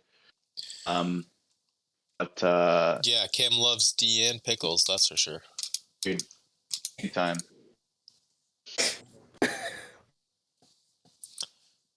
Do you want to talk more chat? How you doing, Twitch? Do you want to talk more about pickles, Rap? Hey, who won the cup this season? Oh, that was the Jacksonville Vipers, actually. Yeah. Do you want to talk about that a little bit? Squibs saw me firsthand throughout the final series, regardless of the outcome. I think he can attest. I was a damn wreck. I was the first few games, especially. Regardless of the outcome, I was glued to the TV. Elbows in my knees, like just hunched over watching the game. I was a big ball of emotions, and then. Obviously, when we were able to lift the cup, I was a bigger ball of emotions. I was so proud of that team. And as I said at the beginning of this draft, that moment starts tonight for any other team. That potential, hey, we're going to win the championship. We're going to lift the cup. That starts tonight with these players that are being drafted.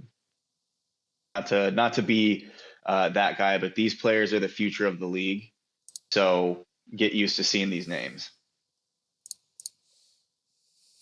Squibs. Squibs agrees. Squibs is debating with Trevor on who our upcoming pick should be. So Squibs is going to. You're debating Trouble in Paradise, eh? No. We're just nothing like getting sniped. A couple of picks before ours or anything. Send us down a spiral. Doesn't take much. Oh, were you going to try to get William Stevens? Yes, of course. We really like Sir Sinks a lot. He reached out to us. He loves spaghetti. No, I was going to make a joke that it doesn't take much to send Trevor and I down a spiral, but nonetheless, we're spiraling. I'll kick it to Chewy. Let him talk about some things. Sorry, just dealing with something really quick. Kick it to Evan. Yeah, did we... Sorry, I was also dealing with something. Did we announce the Albuquerque pick yet? Sure haven't. All right, let's go ahead and announce that. It's defenseman Ryan Corey Schultz going to Albuquerque. That's going to throw Florence up on the clock as we near the final 13 picks or so. Any thoughts on where Florence is going to go as we hear them bickering in the background there, Joey? As Squib said with Tennessee's pick, they're definitely going to pick a player. They're definitely doing that. I could see them picking a guy kind of like a Milan Lucic. I can't remember if Squibs is a big pickle guy, but he's a little pickle guy, so maybe he'll go with Calvin. Yeah, I'm not. Hey, or he could go with Danny Valentine because Squibs is my Valentine because Squibs has been there for me the last few months. But I can't, go above and beyond sometimes. What do you think, man? What's going through your mind? No, still busy. Let's see. Is there? Do we have any guests who want to come on? Maybe Scurvy, are you around to talk about the Jacksonville draft so far with one more pick left and how you feel about the picks you guys have made? I feel good. Our draft picks look like our team, which makes me happy. I got a defenseman, like I said, me and her, we worked on her build together from day one, so I couldn't ask for better there. I got a couple snipers. I got one forward with some size. So it's pretty well rounded, and I'm hoping maybe get something before the night's over. Maybe get something at center if possible, or if not, I get a playmaking wing and just do what we always do at Jacksonville: kick their ass over, make them play center. Yeah, absolutely. You know that. Oh, sorry. Go ahead, Squips. Scurvy, I do have a question for you. I heard that there was a little bit of a contract dispute back and forth with star defenseman Tater Slice. Can you elaborate on that? No, my God, no. But you sure you don't want to talk about Andy/Rabtacular? We got him signed, and I am back to the kitchen as soon as this show is over to work on his new menu item, which is going on sale to Dojo and Taqueria. Yeah, it was fun. It was fun being in the middle of that and texting Tater Slice's agent and telling him that we needed to sign him. And when I sent his list of contract demands to Scurvy, I could be wrong, but I'm pretty sure the response was the immediate oy vey, looking at all of that. The night we won the finals, everybody was having fun in the clubhouse, of course. Everybody's posting the standard celebration gifts, hockey players, shooting champagne and stuff. And all of a sudden, out of nowhere, there's frickin' Tater's goddamn post. I can't even describe it. It's like, the dude with the rainbow afro and shit, and confetti, and people walk around like He's a card, man. He Like is I'm such- related to that guy. he is a treasure, is what he is. You say treasure, I say burden. I say burden at contract time. Other than that, he's a treasure. Yeah. Joey, we both know you say brother. Yeah. And then Um, next time he gets in a fight, take a good look at his those glorious pigtails on him too. Oh yeah, he's got those gray pigtails, and I remember that was one of his contract disputes. The last contract, actually, he wanted everybody to have their hair styled in a pigtail for a game. I think Yeah, the I rest think of the team went over well with that. I actually think we shot that one down. I gave him coupons for free hairdos in Beverly Hills or something like that. I don't know. I wasn't sure how Johnny Blades was going to take to wearing pigtails, so I don't think so. I yeah. don't think he would have liked that. Captain doesn't like that stuff.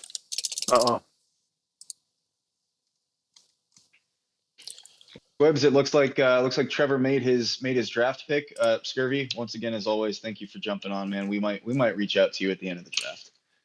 I'll be here all night. Try to be.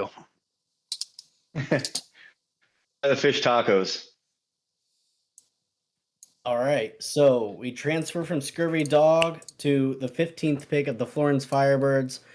We went out to the farm for this one, drafting center Joseph Lama. I believe a sniper, if I remember correctly from the discussion. Yes, 6'2", 220 pounds. That was part of the selling piece. One of the last remaining, somewhat bigger bodied snipers. Is Evan available to chitter chatter with us? Yeah, for sure. Joseph Lama was somebody who was in the league once before. So again, one of those ones that we like to see them come back, get back involved with the community. Sometimes people have to leave leagues for different reasons. Nice to see him back and in the league.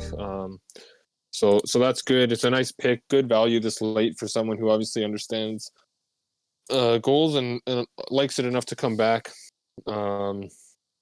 Yeah, you love to see it.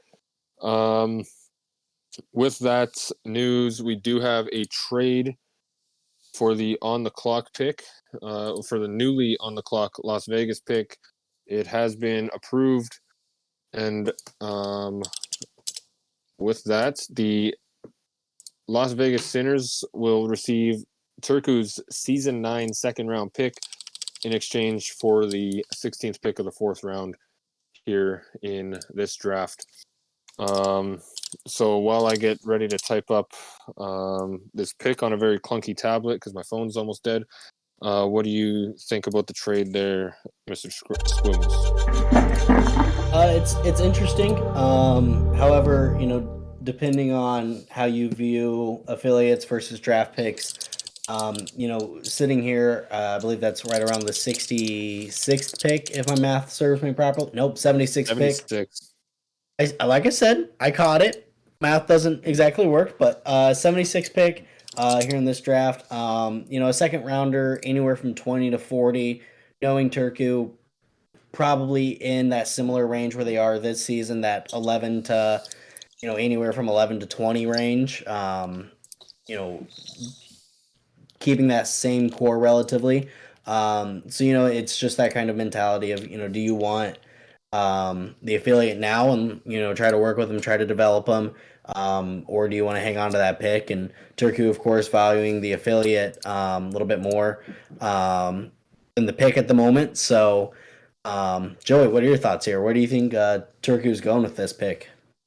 You're definitely picking a player, Squibs. It could go either way. Who knows what's going to happen here? Also, I'm looking at the draft board and it still says that Koivu is unselected. Just a heads up. Refresh. Oh no, I see it now. Never mind. Ignore me. Right. Apologize. I'm sorry. We usually do ignore you, Evan. Don't worry. Yeah, that's fair. So the Turku pick Those are is my thoughts, in. Squibs. Not much. I don't have many thoughts. Well, the pick is in. Joey, did you want to go ahead and announce my pick? Oh, I sure can if you want me to. The 16th pick of the 4th round, Mr. Escola's Turku Finns select center Jacob Morrison. Dewey, what Yeah, do you think about that? Since now you want to talk. Yeah, it's I'm curious to see what all the hype was about with Turku. They obviously did a pretty big trade to get Morrison. I'm going to throw Alaska on the clock real quick as well. Yeah, I mean, Evan obviously saw something that he liked here, made the pick, and we'll see how things pan out. Turku's late picks sometimes don't do too well. Sometimes they do. I'm just curious to see what happens. Sometimes, The good, sometimes the shit. sometimes he turns into David Hume, player on the ice, and sometimes they turn into David Hume predicting they'll go 16-0 in the playoffs to get reverse. So who knows who you'll get? I was gonna say, the late round picks have a higher success rate for us than the first round picks, but now that you point out Hume's fight with the hockey gods this past postseason, I don't know if that's true anymore. But yeah, no, we were debating between Morrison and Savalainen at our last pick. We went with Savalainen. And as the picks kept coming, Morrison was still there, and I kind of looked a little deeper at it, and I figured I'd rather get the player in now, start developing. He's pretty active. He's one of those rugby players that came over from. He was in the one that folded that we were in, and I believe he's in the SRL as well. Got a good activity level, so we're excited to bring him into the organization, start developing him right away, rather than hanging on to that future second round pick for, a future unknown. We like Morrison. We're happy with our draft. We're done now. Yeah, pretty happy with that selection there, hence the trade. So, all right, with that, It looks Alaska. like Alaska. Go ahead. Yeah, Go ahead. I was just gonna start speculating on what they were doing, but it sounded like you saw their pick is in. Did you want to go ahead and read that off? Yeah, I'm gonna try to not mess up a Squibs joke here, but it looks like the Arctic Wolves had better hold back their bloodlust as they are they're drafting legendary Pumbaa because he's a All right. warthog, pig, Yeah. hog, wolf, food, Squibs. Oh, coming back.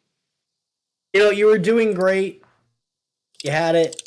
Lie to me. And then all of a sudden, the big bad wolf came in and blew the house down. So you were so close, Joe. I'm still proud of you. I want you to know that I'm still proud of you. You really tried. It just wasn't fully legendary, and I'm so sorry for that. Evan, over to you. Yeah, legendary Pumbaa joined mid-season. Had a pretty good season in the minors for a mid-season draft eligible joiner. So nice to see him or her selected here. Another potentially great value pick falling in Alaska's lap as well. With that, the Boston pick is in. As picks are flying in hot and heavy here, so we'll go ahead and announce the Boston one. It is right winger Calvin Pickle, going to the Boston Buccaneers, and Las Vegas is up on the clock next. Any thoughts on Pickle? I'm sure there's lots of jokes you guys would love to make here, so I'll open the floor for whoever wants to jump in on Pickle.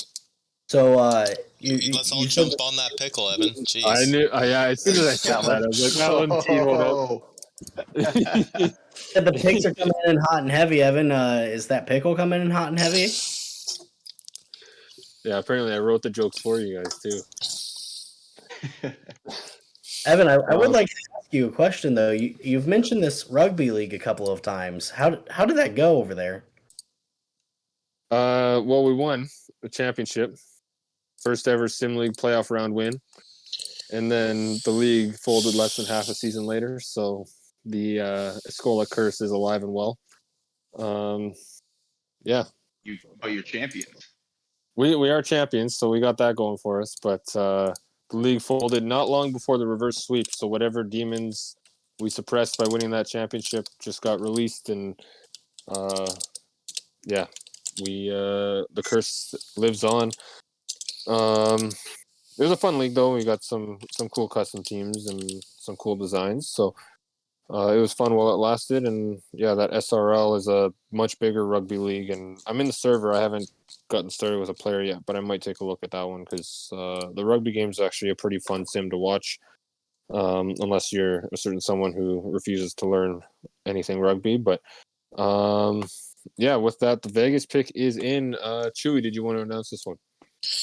Yep. So for the 19th pick in the 4th round, the Las Vegas Sinners select Joe Stewart, left wing. And that goes to Jacksonville for the pick 420, baby. Hell yeah. Jacksonville had to win the cup just so they could get that 420 pick. Yeah, that was it. If they didn't win the cup, you know they were trading like future first rounders for it and everything. Yeah. Now we would have just traded me. Joey Rad for pick number 420. That makes sense. Yeah. That would be a pretty fitting trade. Yes, it would be. Yeah, so Joe Stewart goes here. You know, a late season joiner, was on the prospect team, didn't play in the minors. You know, there's not many left, if any, that have played in the minors. All of them are prospect teams. Oh no, there's Danny Valentine still on the board as the only player still available that played on a minor league team this past season. Obviously, they all will next season. But any thoughts on, I guess, how you approach a draft at this stage when you haven't seen them play in the minors, probably haven't talked to them too much because they're newer to the league, and you know, if you don't have those pre-existing relationships or get in on the draft interviews right away, you don't really know what to expect from these picks. Any thoughts on kind of that process there, Chewy? Yeah, the first thing that comes to my mind is pretty much throwing darts at a dartboard blindfolded. Unless somehow one of your friends or someone dropped this far, it's really tough because one, you don't have the time frame of them being in the league and active, and their builds are pretty much all equal. So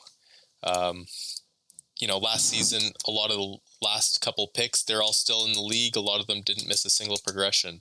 So, you could get someone that may not be interested and leave next week, or you get someone that's going to stick it out for a few seasons.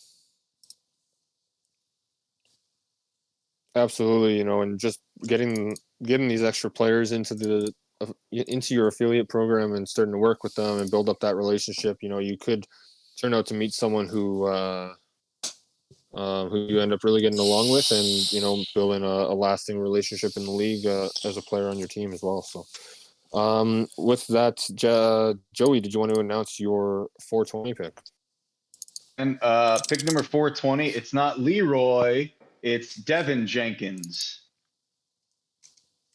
Devin Jenkins going to the Jacksonville Vipers.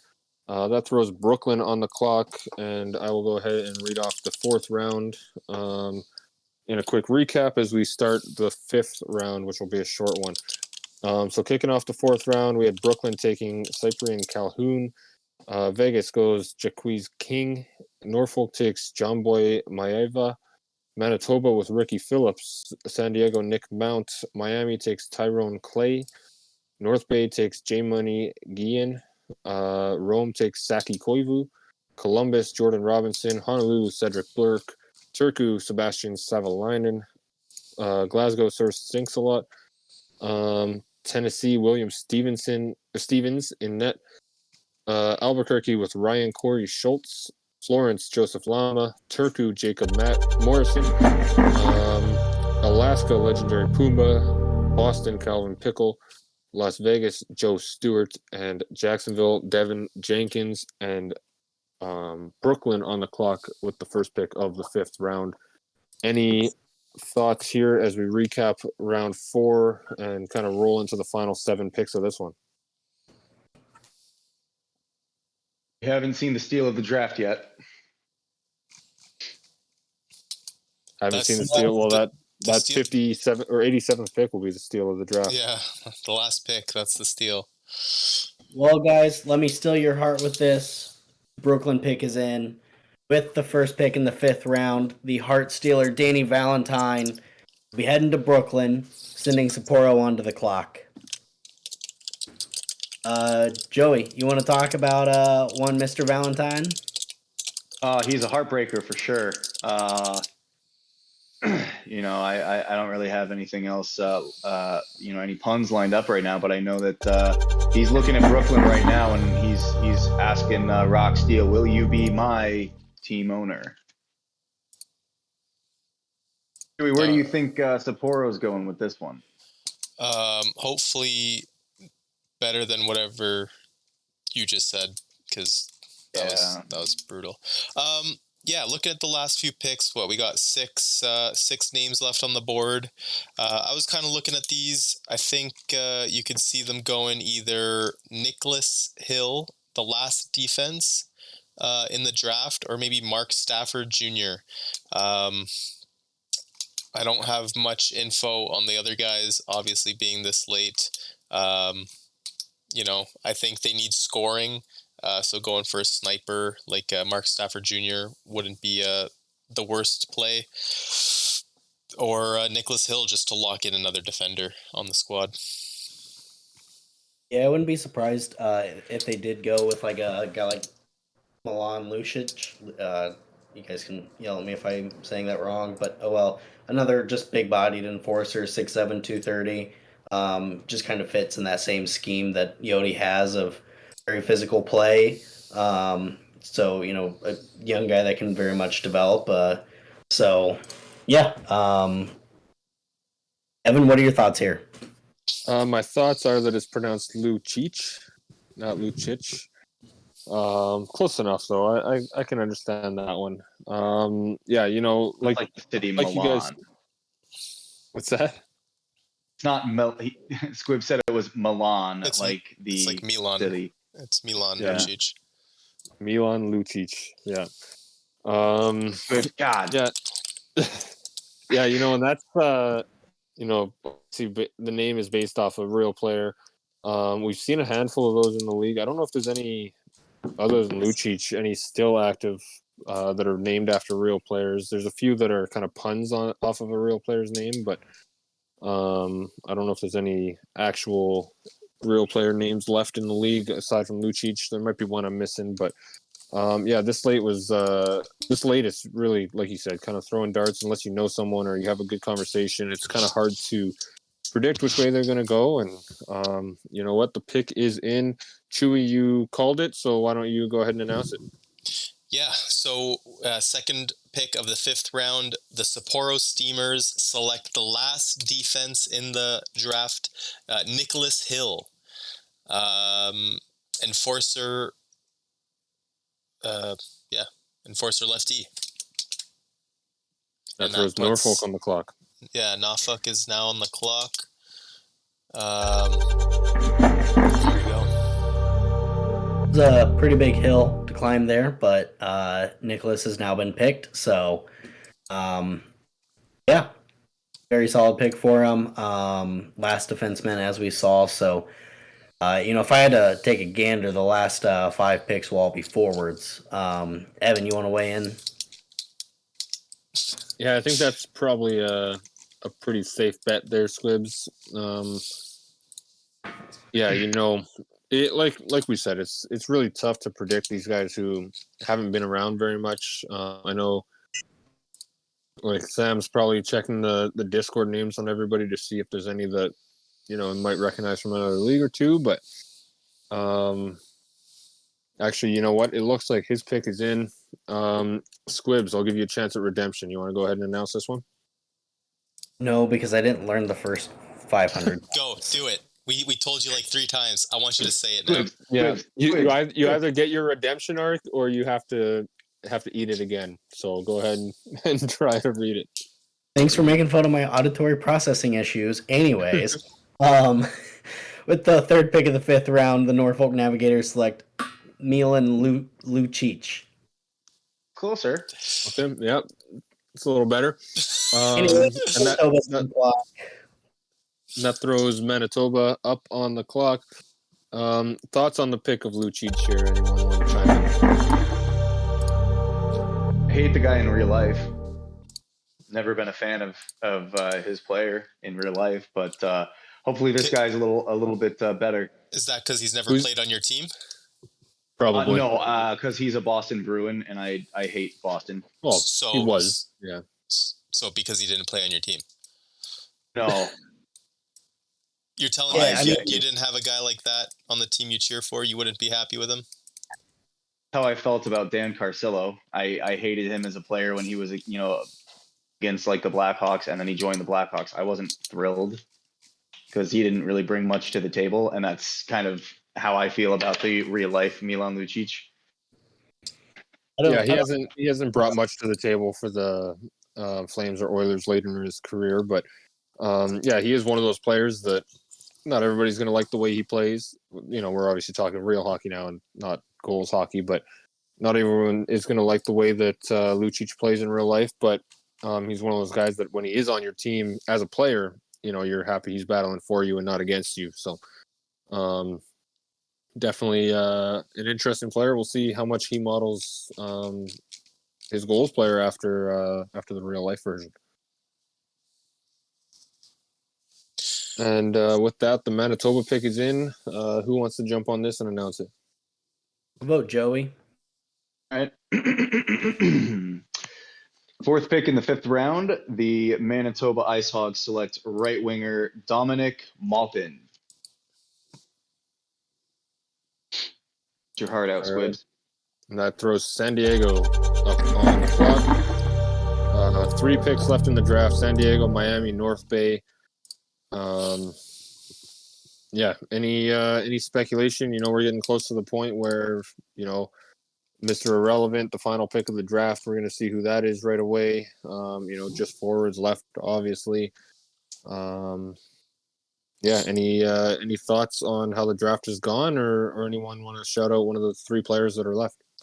JD Edwards is the oldest player joining in week 10. The other 2 players are week 12. So maybe he just takes the flyer on the person that joined the most or joined the earliest out of the 3.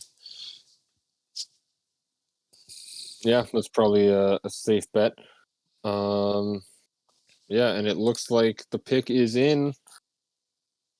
And it is indeed left winger JD Edwards going to San Diego, leaving just 2 picks left.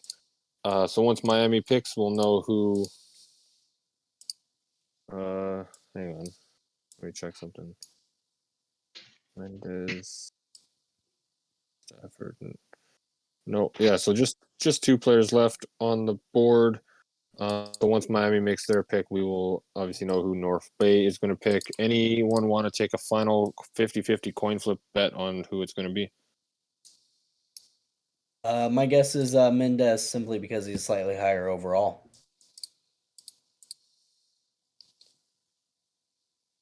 Yeah, I would say that Mendez will be the next pick based on size and overall. All right, so yeah, this pick is in, and I see Fletcher Reed typing with just a ceremonial pick at that point. But who wants to announce the final picks of the draft? Chewy, you want to take the honors? Sure.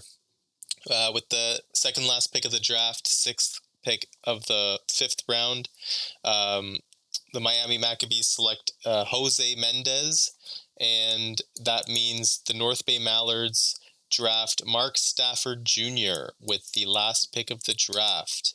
And congrats to everyone for getting drafted and joining the affiliate programs in Gohls. Yeah, and that does it for the Season 8 draft. Season 8 draft is closed. Any closing thoughts from anyone before I wrap things up here? No, I think that was a great draft. I appreciate everyone tuning in. Obviously, this was the first draft I produced. Nothing to Dave Axis's level, but no hiccups, so I'm proud of that, and I'm happy to have Rab, Squibs, and Evan co-hosting the draft. Thank you, Chewy, for running it. Thank you, Goals, for the fantastic league and all the work that everybody does to make it happen. Best of luck to everybody that was drafted tonight, and I look forward to seeing everybody out on the ice. Joey? Yeah, I was happy to be a part of this. Thank you guys for inviting me to co-host and give my 2 cents and make terrible puns all night. I appreciate that very much. It was a great draft. Long draft for me. I've never sat through an entire one, but very excited to have been a part of this. So thank you guys. Thank you, Goals community. And Evan. Before Evan, I'm gonna two thank yous that I also forgot. Thanks to Grims for helping out with the graphics, the cutting the team's logos every season. He cuts the new team's logos for these drafts and for the league. And big shout out to Chief Triller, Kerry Marketing, a new Viking. He did all the transitions for the draft. He did the like video rendering and pretty much most of the draft show. So like graphics wise, so big shout out to Chief Triller as well. Yeah, so just to wrap things up, pretty much what you guys said. Congratulations to everybody who heard their name called. Again, if you were picked late, don't worry. Now it doesn't matter anymore. Now it's just about what happens after this point. So congrats to everybody who heard their name called, and we'll get you all on minor league teams for those of you staying in the minors over the next couple days. And big shout out to Matt. He did a lot of behind the scenes stuff too. Forgot about him. I'll rattle off a bunch of thank yous as well. I'll probably miss someone, so I apologize in advance. But as Chewy mentioned, Grims and Markkinen for doing a lot of the graphic works behind the scenes on this draft. Shout out! I'll give a shout out to Dave Axis. He didn't do any producing for this draft, but he did help set the standard for Goals and help raise us to be one of the best draft productions in sim sports. Obviously, huge shout out to Chewy for taking over for him this season. Great draft production, beautiful theme, really well put together. Shout out to Squibs and Joey for helping us host as well. Had a lot of good banter on this panel. Shout out to all the team owners and the GMs for giving up their Saturday nights and making picks or being prepared enough to give us lists if you weren't going to be around. That's a huge commitment, obviously, when it comes to drafting in a pool this big and a draft show that's going on 4 hours now. Shout out to Krieg, our commissioner, and then Doug, and then obviously Chewy as the other deputy commissioners with myself for all the work you guys do behind the scenes. Matt Green, as Chewy mentioned, doing all the role changes, which is why you guys are getting in locker rooms as you're being picked. He was updating the draft availability sheet as well. And then obviously Wicked as our DPP with Matt and all the work those guys do behind the scenes. And then, all the stats team, rosters team that help make this league run. And obviously all the players, because this league wouldn't be fun or wouldn't be what it is without 500 plus players in this league and people watching this draft and making players and enjoying it. So thanks for everybody for another great draft show. We'll see you again in a few months for another one of these. And great job everyone tonight, and congratulations again.